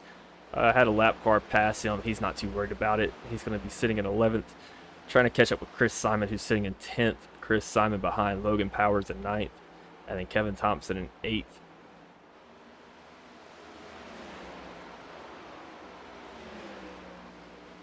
And if you're Shane Parrish, you're not worried about a lap car. Bringing it down pit road, locking it up, coming down to pit road. Shane Parrish isn't worried about a lap car trying to get around him right now. I don't think these are anything you would consider blocks, but Shane Parrish is not going to let a lap car stop him from running his line. He's pulling away from the 2nd place. Jamie Horne's kind of caught up maybe a half a second on him. But Shane's got to focus on running his line and increasing his lead here. And that 0.3 is Brian Dixon.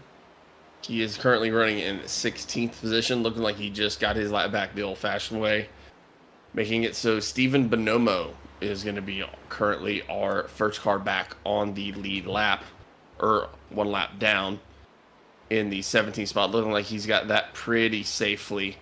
It doesn't look like he's in any danger right now from Nick Atwood, who would be the next car back a lap down. Yeah, if you're Steven, you're praying for a caution right now. This is what you need. Get you right back there on the lead lap. I believe the gap might be a little too big for him right now to try to catch up. I'm trying to do the math in my head with the gap that I have here, but I believe it's going to be about 12 seconds behind the leader, so it's going to be hard for him to catch up. We've got Brent McCoy bringing it down pit road right now. That's your 4th place driver. We've also got Nick Alford looking like he's just bringing it off of pit road. So those guys are not going to need to pit again. So I think that's going to be very important to see how that strategy ends up playing out. Yep, and here comes Shane Parrish coming down. I believe Jamie Horne might follow. He's going to stay out. St. Cour is going to come down behind Parrish, his teammate. And Seth Fitzpatrick, we talked about this strategy earlier. He might not have to pit again for the rest of the race. If he has enough in the tank, I'm not sure if he took that early strategy or not.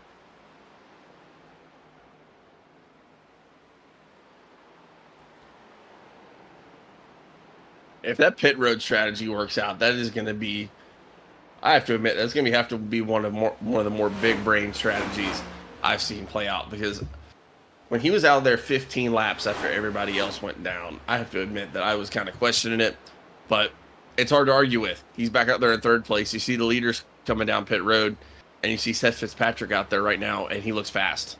When it comes to pit road strategy, I don't question anybody that people do anymore. I have realized that I am the worst person to ask about pit road strategy.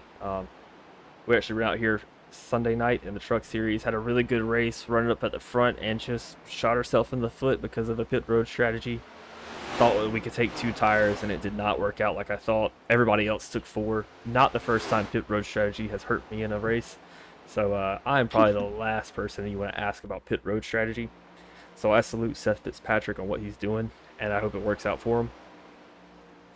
If he You have the 21 of Chris Simon down, bringing it down pit road. That's your 4th place driver. You have Kevin Thompson still out there. You have Jamie Horne just now bringing it off of pit road.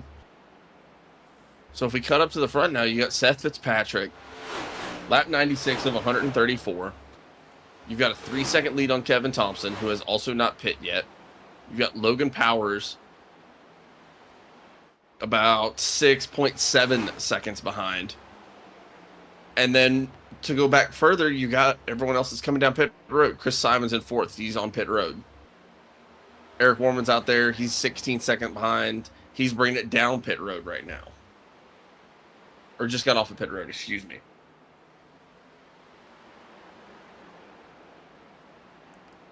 Now, if Seth Fitzpatrick did take that early pit strategy and maybe pitted on like lap 20, 30-ish, something like that, he probably will not have enough in the tank to make it go. Logan Powers just calling out that he's bringing it down pit road. That's your 3rd place driver.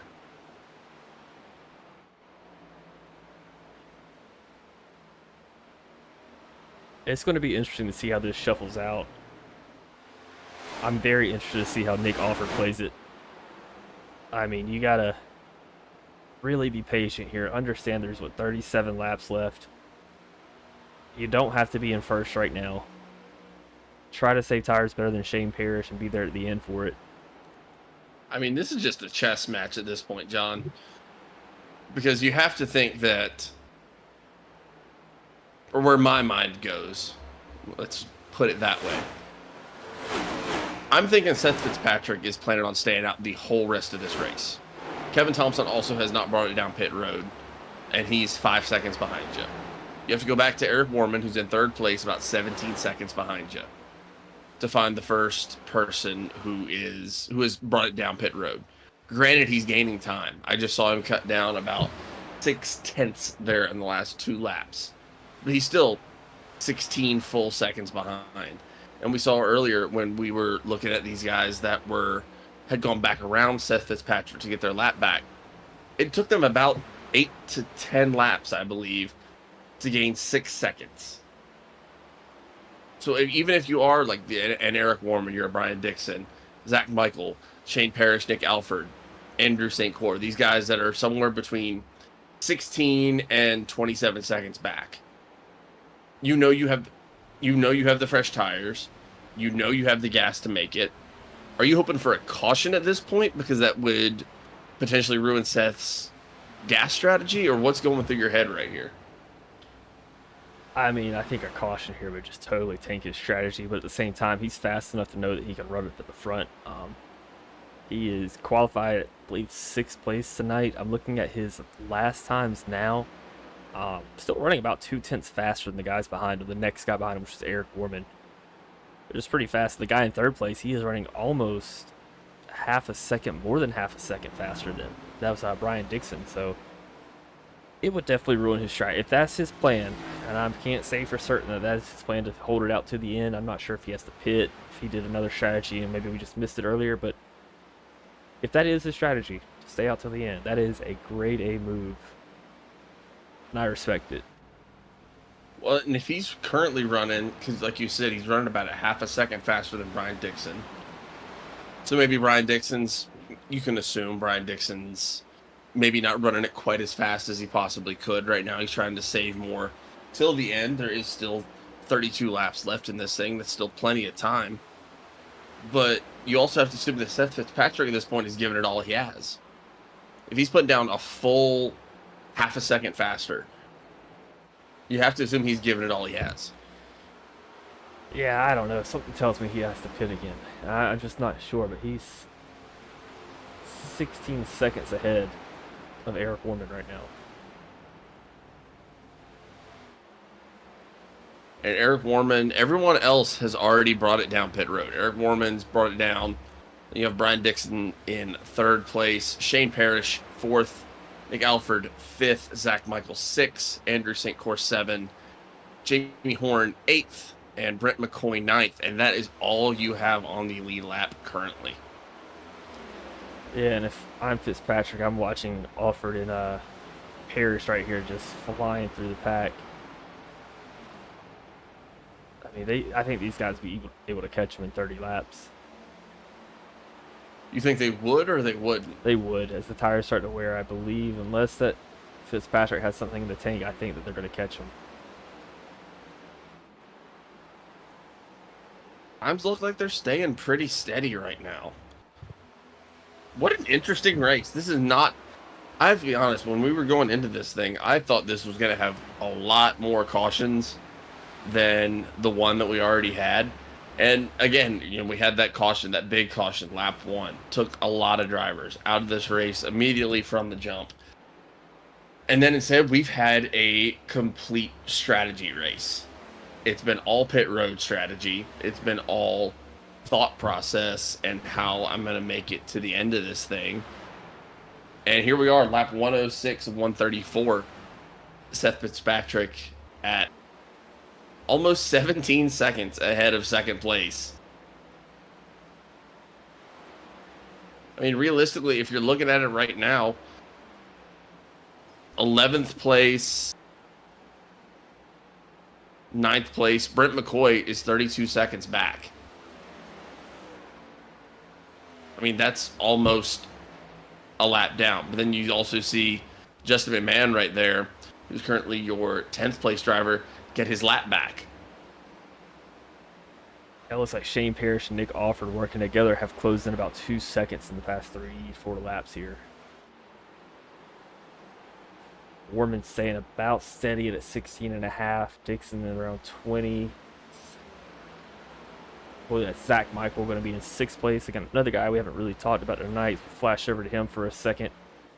On the outside, Mike Leftwich in that 60 Shoney's car. I believe Mike's going to be a lap down, though.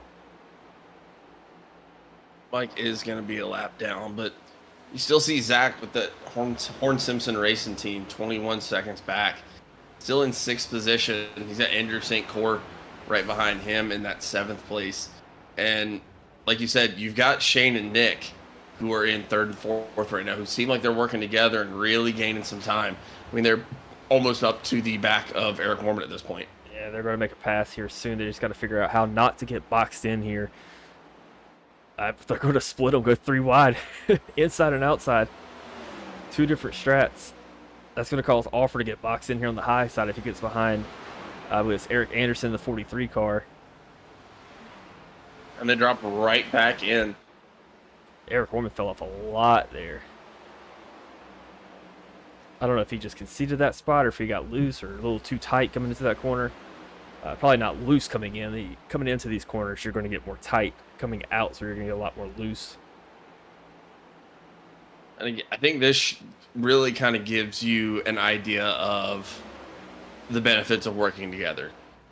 Even though Homestead isn't really a track that's known for draft or like that you need someone running with you in order to put down fast times. I mean, you've got these 2 guys who have been right on each other's bumpers, working together, and they're putting together the most kind of cohesive last couple laps that I've seen out of anybody. You see Eric Horne's now starting to drop back, losing time on the leader, Seth Fitzpatrick. And you see Shane Parrish and Nick Alford just gain 2/10 right there just in the last half lap. Yeah, and when I say working together, too, I mean, Homestead's not going to have really a draft that you expect to see at, like, a track like Daytona or Talladega.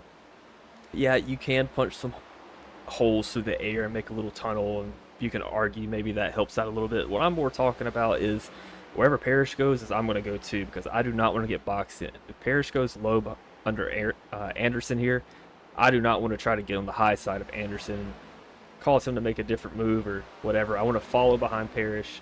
He's kind of pushing, being the blocker, I guess, and I'm right behind him, so that way the gaps can't get closed. Anderson can't slide down in front of us and split us up. This is what I mean by working together. Not really more as a draft thing, but more as like Shane Parrish just running blocker for me, and Nick Offer's just the running back getting through. A good way to imagine it at home is if you had a big cardboard block and you had two people and there was a really big hole on the left side and a small hole on the right side, and you can fit 2 or 3 people in that big hole on the left side. I mean, one person can maybe fit through on the right side, but instead of splitting your team up and one person going in that big giant hole on the left and one person trying to bunch himself into a ball and fit through that hole on the right, they're just both choosing to go through that hole on the left. Yeah, I was going to say, imagine you're Miles Sanders as a running back and you have somebody like Joe Thomas running in front of you. That's kind of what I was going with. We're going to make some football fans out there. If we're going to make some offensive line references, the Chicago Bears are going to be scary this year. They picked up, I think, 3 different elite offensive linemen over this past free agency. And as we're looking at it, it looks like Shane Parrish might have just put on the burners. You got Nick Alford still trying to catch back up to him, as we see Kermit418 in the chat saying that he's still pulling for Alford. They're 12 seconds back now, so they just in the past 3 laps, they have gained 4 seconds on the leader. As you see, they gained another 4/10 right there. They're down to 11.8. But are they going to run out of time, or is Seth Fitzpatrick going to run out of gas? They've gained about 10 seconds in the past 10 to 12 laps. And the way you're going to see this tire fall off is going to be a little bit more of an exponential gain here, too. It's going to be more of a curve on a graph. As the laps go on, the fall off is going to increase more and more.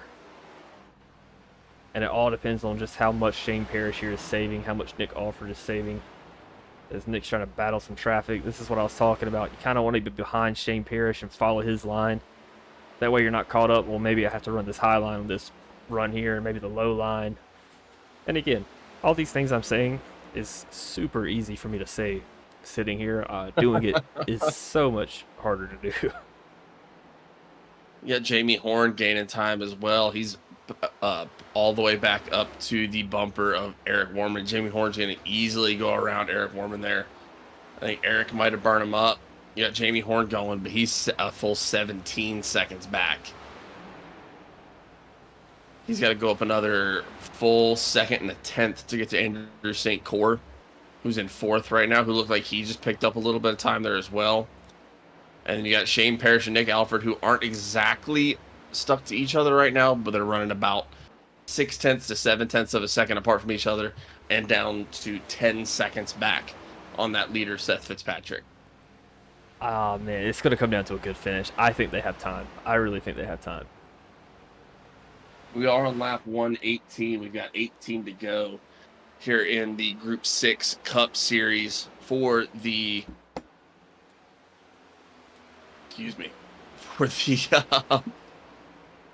for the MARSS Properties 201.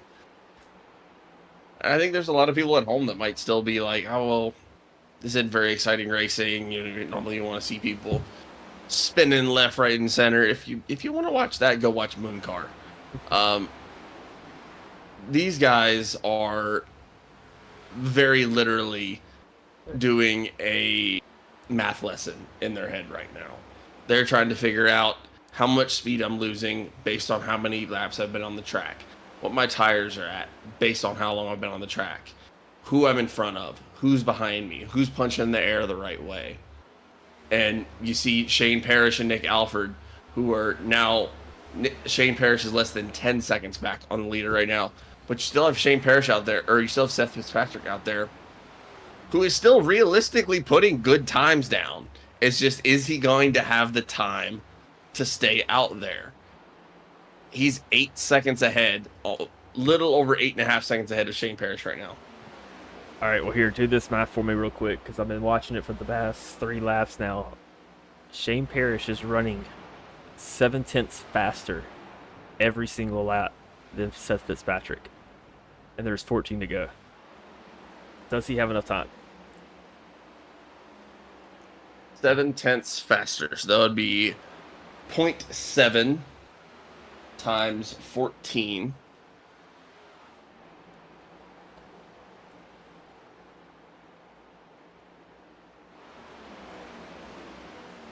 That is 9.8. So from that math, he would have time and win by over a second if he keeps it up. This last lap, the same thing, 0.7 faster. And right behind him is Nick Alford, who is only, 200 slower than Shane Parrish. So if you're Nick Alford, you have to be thinking that maybe you might have burned him up just a little bit more than Shane Parrish. Would have to be your thought process anyways. But you're still able to kind of punch through the same hole like we were talking about earlier that Shane is right now. And then if you're Seth Fitzpatrick, I mean, let's all be honest with each other. You're riding clinched right now. You're just trying to hold on to it and not make a single mistake coming through here because this one little mistake could end it all for you. But you are trying not to make a single mistake, and you are praying there's not a caution.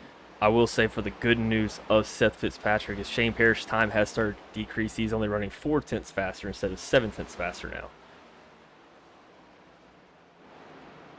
And I keep trying to cut back to exciting passes. I don't want to show the leaders, but everybody's pretty single filed out right now. This is apparently our most exciting race right now between the 156 or 8 car of Logan Powers and the 21 of Chris Simon.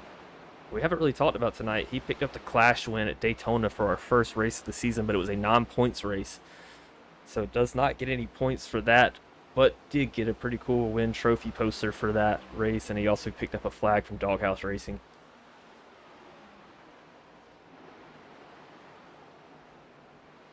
Shane Parrish is now 6.6 seconds behind Fitzpatrick and closing in quickly.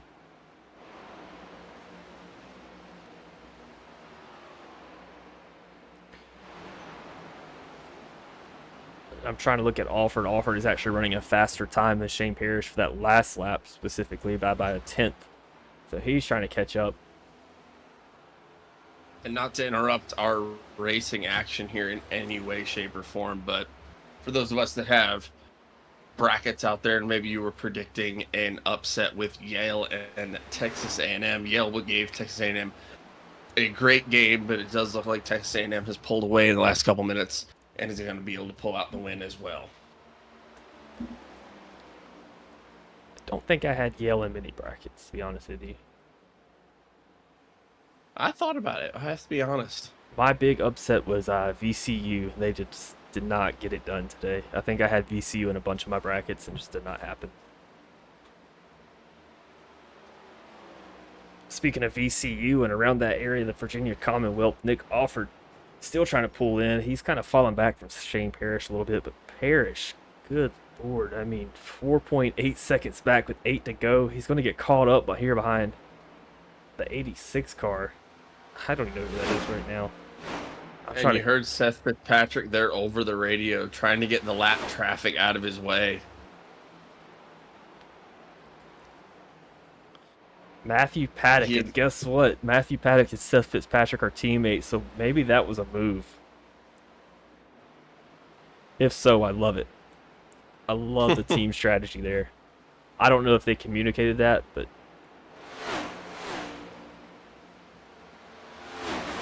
you see Seth Fitzpatrick there move his way around that lap car right there. That's Zachary Miller, I believe. Then in front of him, you got Nick Atwood in that 91 car, who is a lap down. But you still got Seth Fitzpatrick out there putting laps out. Lap 127 of 134. Shane Parrish now 3.5 seconds back. Nick Alford only 5.6. You see Andrew St. Clair and Jamie Horne also go under 10 seconds back right there. I mean, I really think at this point it's down to if Shane can run down Seth. Man, it's going to happen, but getting around Seth is going to be another challenge as well. I'm excited to see this finish because I believe Shane Parrish will catch him probably with 2 to go. And it's just a matter of Seth Fitzpatrick can hold him off. I mean, if I'm Seth, I know I don't have the speed.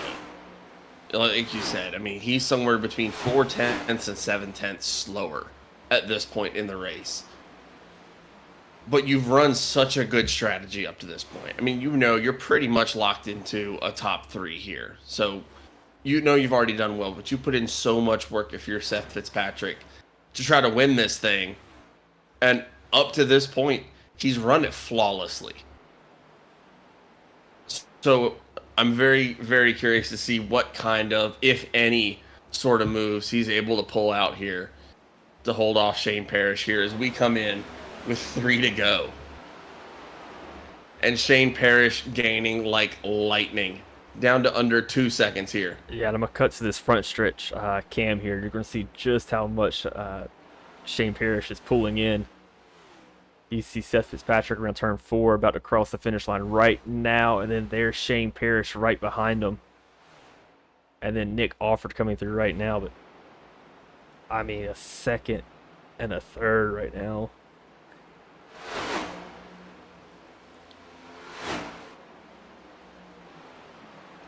And if you're Seth Fitzpatrick, I mean, at this point, you're just praying to every deity you can think of. You are trying to go fast.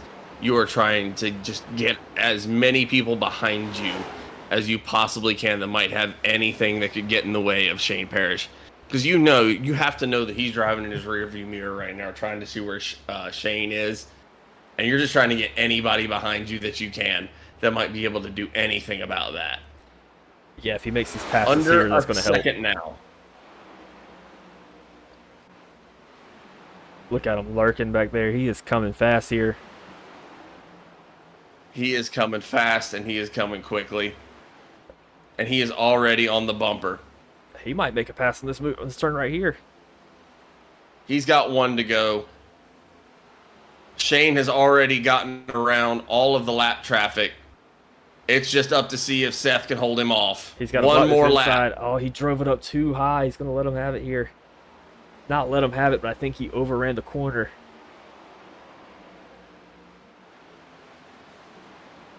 I believe he's trying to side draft him down the back stretch there. Gave him a little bump.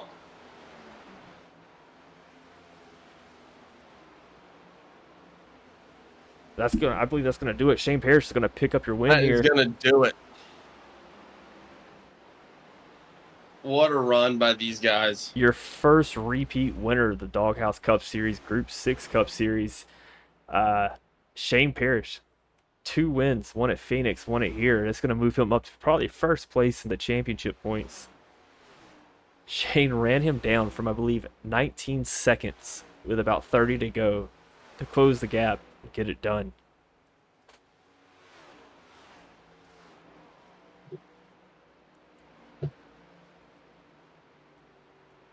Shane's going to bring it around. He's going to burn it down for us. Give us some good content for Nap Daddy Racing on Instagram and TikTok. Well done by Shane. I mean, that's an incredible run. Seth Fitzpatrick, you have to give him just big old claps on that strategy.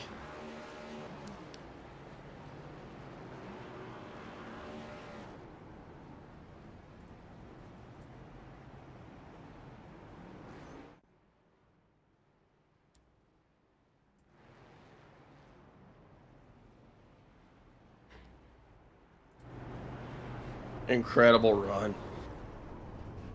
Slides it around right in front of the Homestead sign. That's going to be a great picture for Shane there.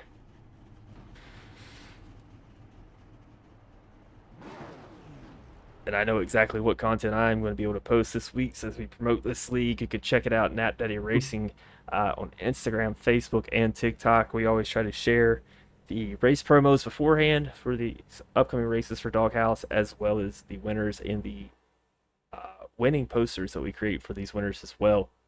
You can check it out there. But congrats to Shane Parrish, picking up 2 of the MARSS Properties wins out of the 3 races we've had for MARSS Properties so far. So good for him.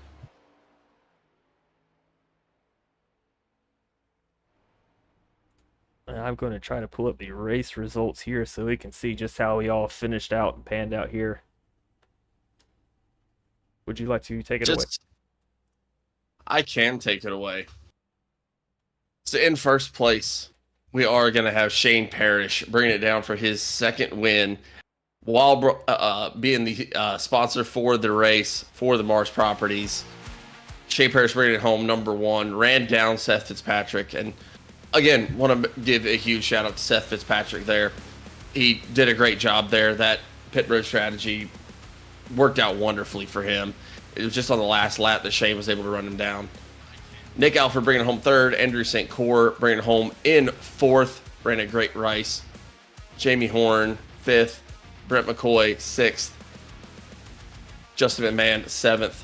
Kevin Thompson 8th. Eric Warman 9th. Logan Powers 10th. Christopher Simon 11th. Zach Michael 12th.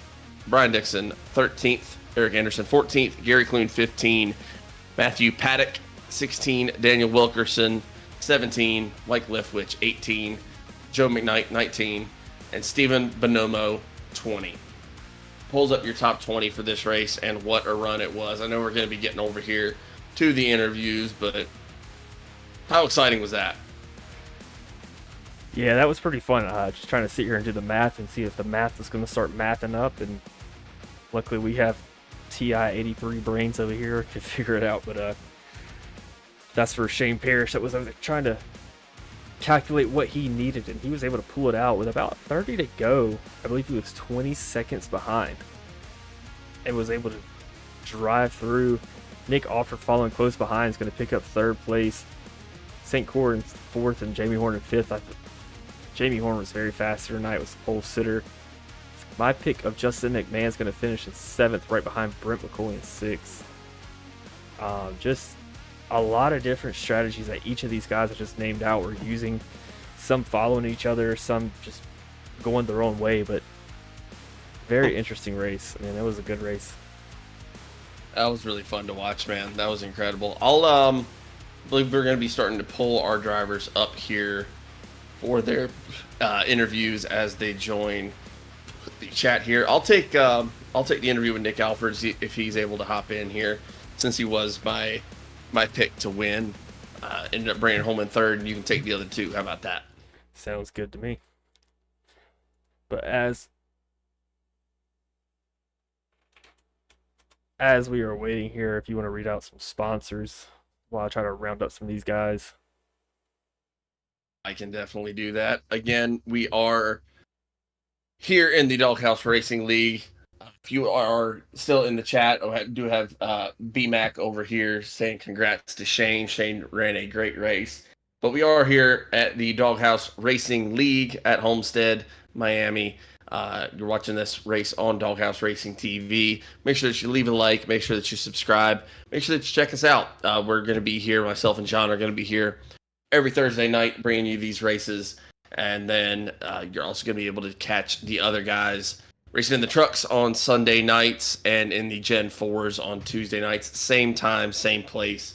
Make sure that you check it all out. But this is the Group 6 Cup Series, brought to you by Group 6 for the Thursday night races. Group 6 is a leading creative agency. They're passionate about crafting cutting-edge websites, developing dynamic web solutions, and providing top-tier managed hosting services. Their mission is to help businesses of all sizes enhance their online presence. Explore their wide range of services at group6inc.com. That is GROUP, the number 6inc.com, and see how they can drive your digital success. Special thanks to Group 6 for being the series sponsor this year. We are running we did just run the MARSS Properties 201 here at Homestead, and for the 2nd time during a MARSS Properties race, we do have Shane Parrish. So MARSS Properties offers vacation house getaways in North Carolina within an hour from the ocean.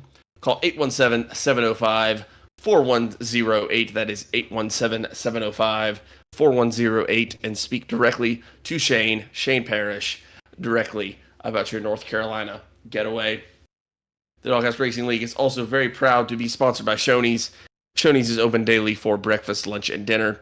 Stop by one of their West Virginia locations to try their freshly prepared legendary breakfast bar and take home a whole strawberry pie. Shoney's, delicious food and friendly service since 1947. And since we are here at the end of the race and myself and John make up this last little shout out here, I'll go ahead and give us a little shameless self-plug here.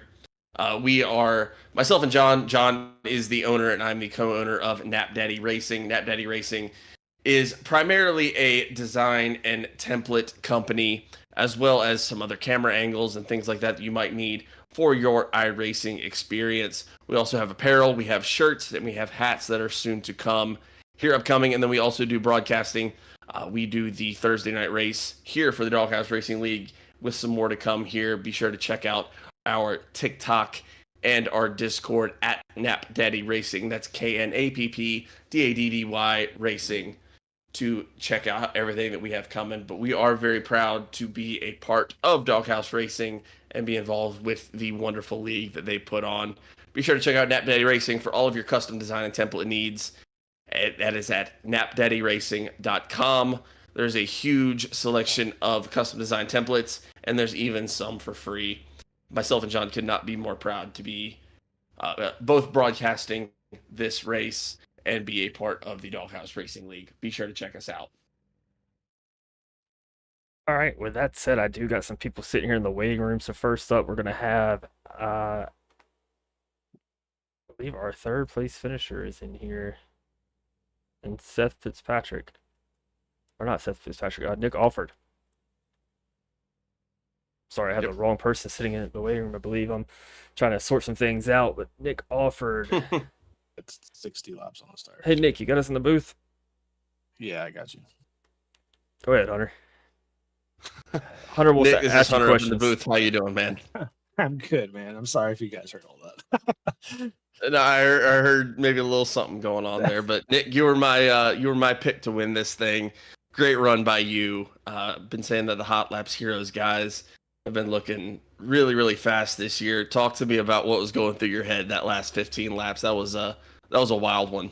Yeah, so I mean, shout out first and foremost, shout out to you guys for setting up the broadcast. Shout out to Team Conti, Sim Performance for providing the super fast setup every week. But yeah, the last, I don't know, 20, 30 laps of that race, I had a lap car on my right rear for a few laps that was a lap down, and it really just like killed all my my momentum, killed everything I did to get to that point, and Shane was able to just pull off. It killed my right front. It was, I get it, it's racing, but I mean, you got to have some kind of racecraft. But kudos to Shane for catching up with Seth. It was a good win. It was a good race.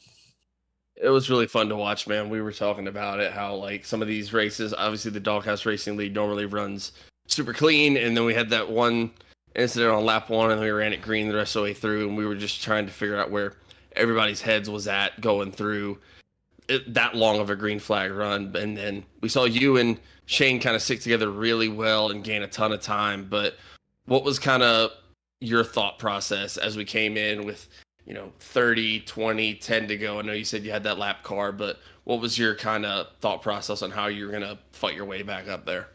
So I wanted to pit ahead of Shane. I wanted to get fresh tires before he did, so I kind of gained some time on him. So I pitted a little bit early. I think he might have pitted maybe 2 laps after I did, if not the lap after. But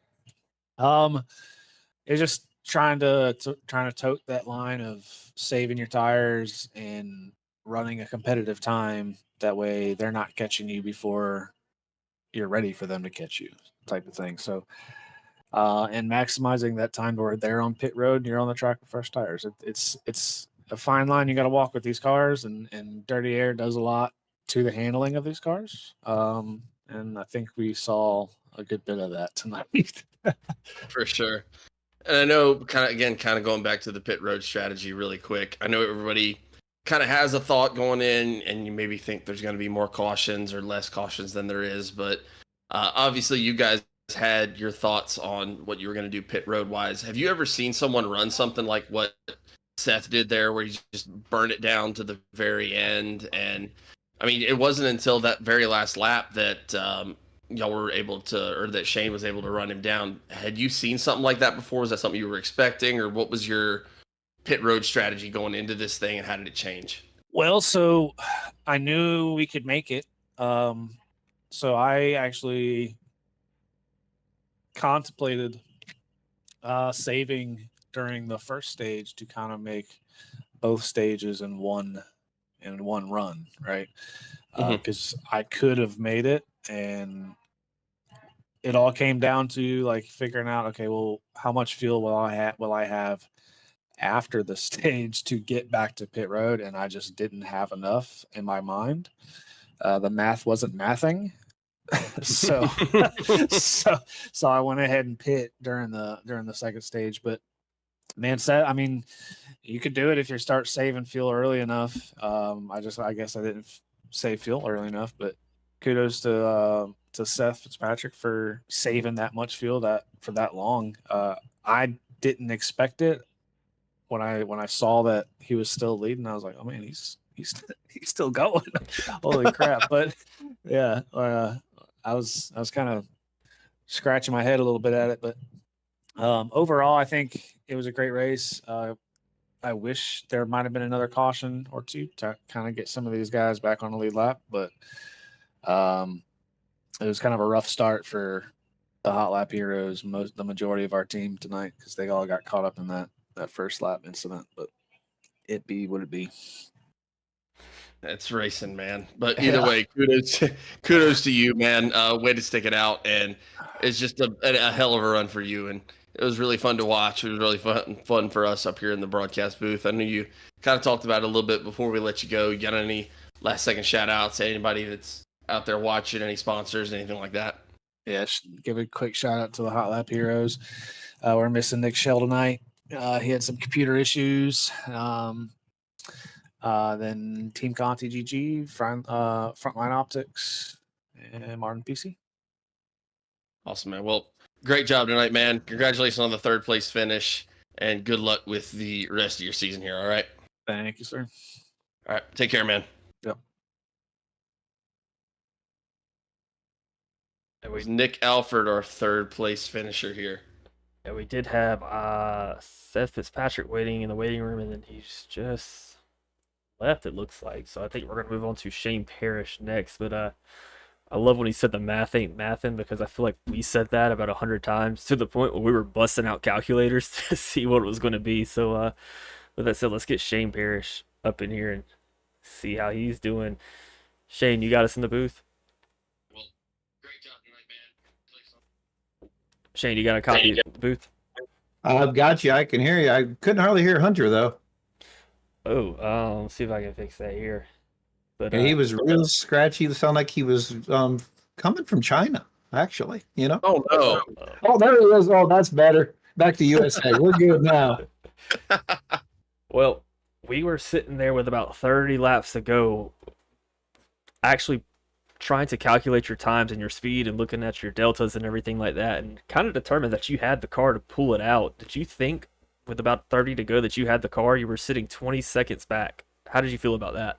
No, I didn't really start picking it up until about 25, I think, to go, when I started looking at it and going, okay, can he make it on fuel? I think he was pretty low, had to be, because that's really stretching it. I mean, I did a couple AI races and tried it, and I know that many laps is, whew. I mean, that's really stretching. I noticed he was drafting with somebody, so he was trying to save and probably trying to help his front tires turn a little bit, maybe. I'm not sure at what he was doing, but he put up a heck of a show. I mean, did a great job. But I started picking it up. I knew I had to pick it up and start running the car to the extreme, lap after lap after lap, to make him pick it up to try to stretch his fuel if he was running low. And if he wasn't, I knew his tires had to be completely gone. And the only way I'd have a chance is to just drive my car to the edge lap after lap, which is what I did. Yeah, we saw you kind of do a kind of a similar strategy there at Phoenix, where you just saved your tires so well and were able to do the same thing tonight.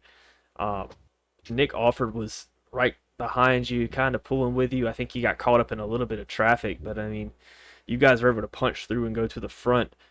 We weren't too sure either about Seth Fitzpatrick's lap schedule that he had. I mean, I thought that he was going to run out a lot earlier than he did, or to the end. But coming into this race, was a fuel strategy kind of in play? Was that something you thought about coming in? Um, like I said, I tried it in a couple AI races.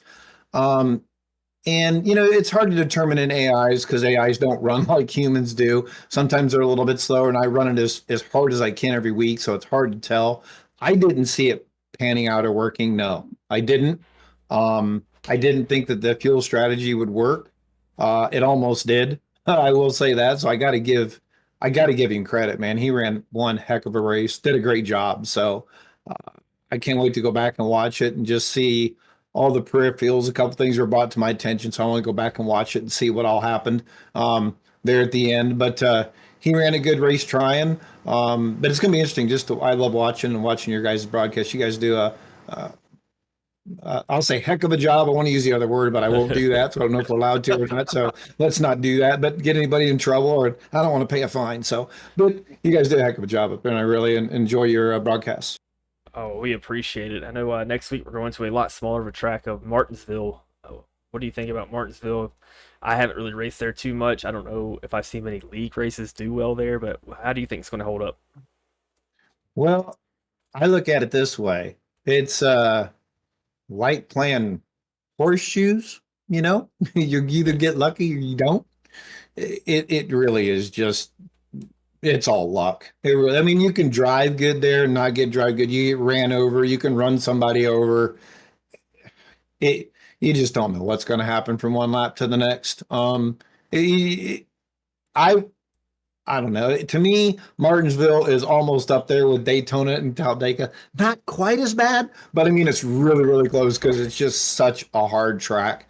And that's what makes it funner than Daytona and Talladega. Not the drafting, but it makes it hard because you do have to drive the car, but so hard to pass there. So hard to pass clean without bumping and making positions up. So we'll see. I'll put in a ton of hours. I got about 1,500 laps in here this week. So I was prepared for it. Had a really good long run car, saved well, had some tire adjustments. Definitely was using a lot of brake bias there towards the end and got the car nice and freed up in that dirty track. Well, yeah, you definitely got it done there. I've only mentioned the Martinsville stuff because I've seen leagues avoid that track like the plague, but I think we have a really good group of drivers in this league that can pull it off and make it a good show, and I'm excited to see what's going to happen. So before I let you go, anybody want to shout out any sponsors? Well, I definitely want to thank MARSS. I love putting my name on the car. This is my second win with my company, so that's been great. Had a bad luck there at Charlotte last week. Had to do that pass through, and then got caught up in a wreck. And hey, that stuff happens. Oh well. What are you going to do? But I want to thank MARSS for it first. I want to thank Ryko for the setups. I want to thank my training with Quentin that I've had lately. Does a great job with me. Want to thank my team. Forgot to take a shout out to BMP. Their last time I was in Victory Lane. Andrew and I and Gary, we worked quite hard today and did a lot of training and worked together and practiced for a couple of hours today. So I want to thank all them at BMP and what they do and all the other guys there. And you guys up there in the booth, again, great job. And you can't forget Daniel and Jamie and Eric and all the other guys on the league that, run the league. They do just such a great job here. I love it here. A lot of good times. Never expected to have 2 wins this early, so I feel really good about that. Yes, sir. Well, we're excited to see what you got for the rest of the season, and I wish you good luck for next week. Yeah, we're all going to need good luck, so good luck to everybody out there driving next week. And everybody, all I got to say to everybody, this is my biggest thing for next week. Just turn the tempers down because it's real easy to have a temper next week at these short tracks. We all need to go in with some ice bags on our head and be ready because Some people might melt them and then can't see them. We will have a wreck, but just to keep your tempers down, we'll have a good time next week, guys. And I think try to shoot for 2 or less cautions next week would be awesome. Oh yeah. All right. Well, good luck to you, and congratulations on the win tonight. Yeah, guys, have a great night and great job again. Thank you. Thanks, you too. Take care, man. That's gonna be Shane Parrish, your race winner there. We do have, going over here to the chat, we have Adam Thompson, who I think was involved in that original caution, saying that didn't drive back up the track, money shifted and locked the brakes down, but was in the grass and slid back up the track. Yeah, that first caution it just looked like everyone kind of locked up and was unfortunate there, but yeah, we might have. God almighty, what a fun race. We might have said that wrong when it came off, or it came off the wrong way, but I can't knock him for that because I actually did that same exact thing, I believe, 2 weeks ago in one of our other races in the Doghouse Racing League, and I felt really, really embarrassed by it, but it happens. Definitely don't think he drove back up the track. I think it's just one of those things that happens sometimes. But Adam Thompson, competitor, is going to be back out there next week. It's going to be at the top of the standings by the end of this whole season as well. So excited to see what he's going to do. But Shane Parrish picking up the second win of the season, your first repeat winner of the Doghouse Racing League for the Group 6 Cup Series. So we were wondering when that was going to happen. I guess tonight was it. I guess tonight was it, man. And great run, obviously, by Shane Parrish there. I mean, just an incredible job by him to be able to, on the fly, figure out that he still has the car to run down Seth Fitzpatrick. And I know Nick was talking about that he might have gotten caught up in some lap traffic and that might have taken some time off, but still, for him to be able to fight back into that third position is incredible. And I know we weren't able to get Seth in the booth tonight, but I don't want to overlook the run that he was able to put down, man. I mean, he took a risk. He took a big risk, and he took it twice. And he ran it long in the middle of the race, and he ran it long at the end. And 1 lap shorter, he's your winner here. So I definitely want to make sure that we acknowledge that the risk he took was very calculated, and I know he wasn't able to pull out the win tonight, so I know he's disappointed, but he still did a great job. Yeah, and I debated actually bringing it up to him near the end there, but I think some people are going to have some issues with kind of how it happened. There at the end, you saw one of the teammates of Seth Fitzpatrick kind of in the way, and there's two schools of thought. I mean, that's a teammate play trying to help out his teammate secure the win, but we could also see it going the other way. I don't think that's going to carry over into next week. This is a very drama-free league, but I could see that. I did not want to bring it up. I know somebody has mentioned about saying something about it, but don't want to bring it up. But I think Shane Parrish would be the best guy to bring it up to because the guy seems so cool and collected and just brush it off. Not a big deal. So we got Brent McCoy is saying wild pitch strategies out there tonight. What a fun race. It was some wild pitch strategies. I mean, I did not think I was going to calculate stuff tonight and have a notepad beside me and figuring out things, but here we are, 2 pins deep right now, trying to figure out who's got gas left in the tank and who doesn't. It was just a fun time, man. And kudos to Shane and Nick for running the dog out of those cars and being able to get up there and be competitive and get those podium spots. And then kudos to Seth for knowing what he had and what he didn't have. You see sometimes those long-term pit strategies go really wrong, and then a tire goes or you run out of gas and it causes a big issue for everybody else. But was able to bring it home, second place, about almost 2/10 back of Shane Parrish. So obviously a huge shout out to Shane Parrish, first 2-time winner here in the Doghouse Racing League for the Group 6 Cup Series on Thursday nights. First 2-time winner this year. And just what a fun race, man. Yeah, before we go, I want to shout out our sponsors that also help put on the league. Some on that are not really presenting sponsors for the race, but also what keeps the league going, really. Is SSR Designs, True Patriot Apparel, Auto Pro Service, which sponsors the Sunday Night Truck Series. We have Shoney's, Group 6, NASCAR Trackside Outlet, and Nap Daddy Racing as well. But with that said, we will be back right here on Doghouse Racing TV for Martinsville next week. 7:45 is when we plan to start it. If you're trying to catch some racing action earlier, the Auto Pros Truck Series will be here the same place, same time, racing the Truck Series at 7:45 on Sunday night. Any last thoughts, Hunter? Looking forward to it, man. Martinsville is liable to be a good one, so It's, excited to see what happens. But yeah, I'm Hunter. It's going to be a show. I've been John. Thanks for watching, everybody. We'll see you next week. We'll see you. Thanks everyone for joining us. We appreciate it.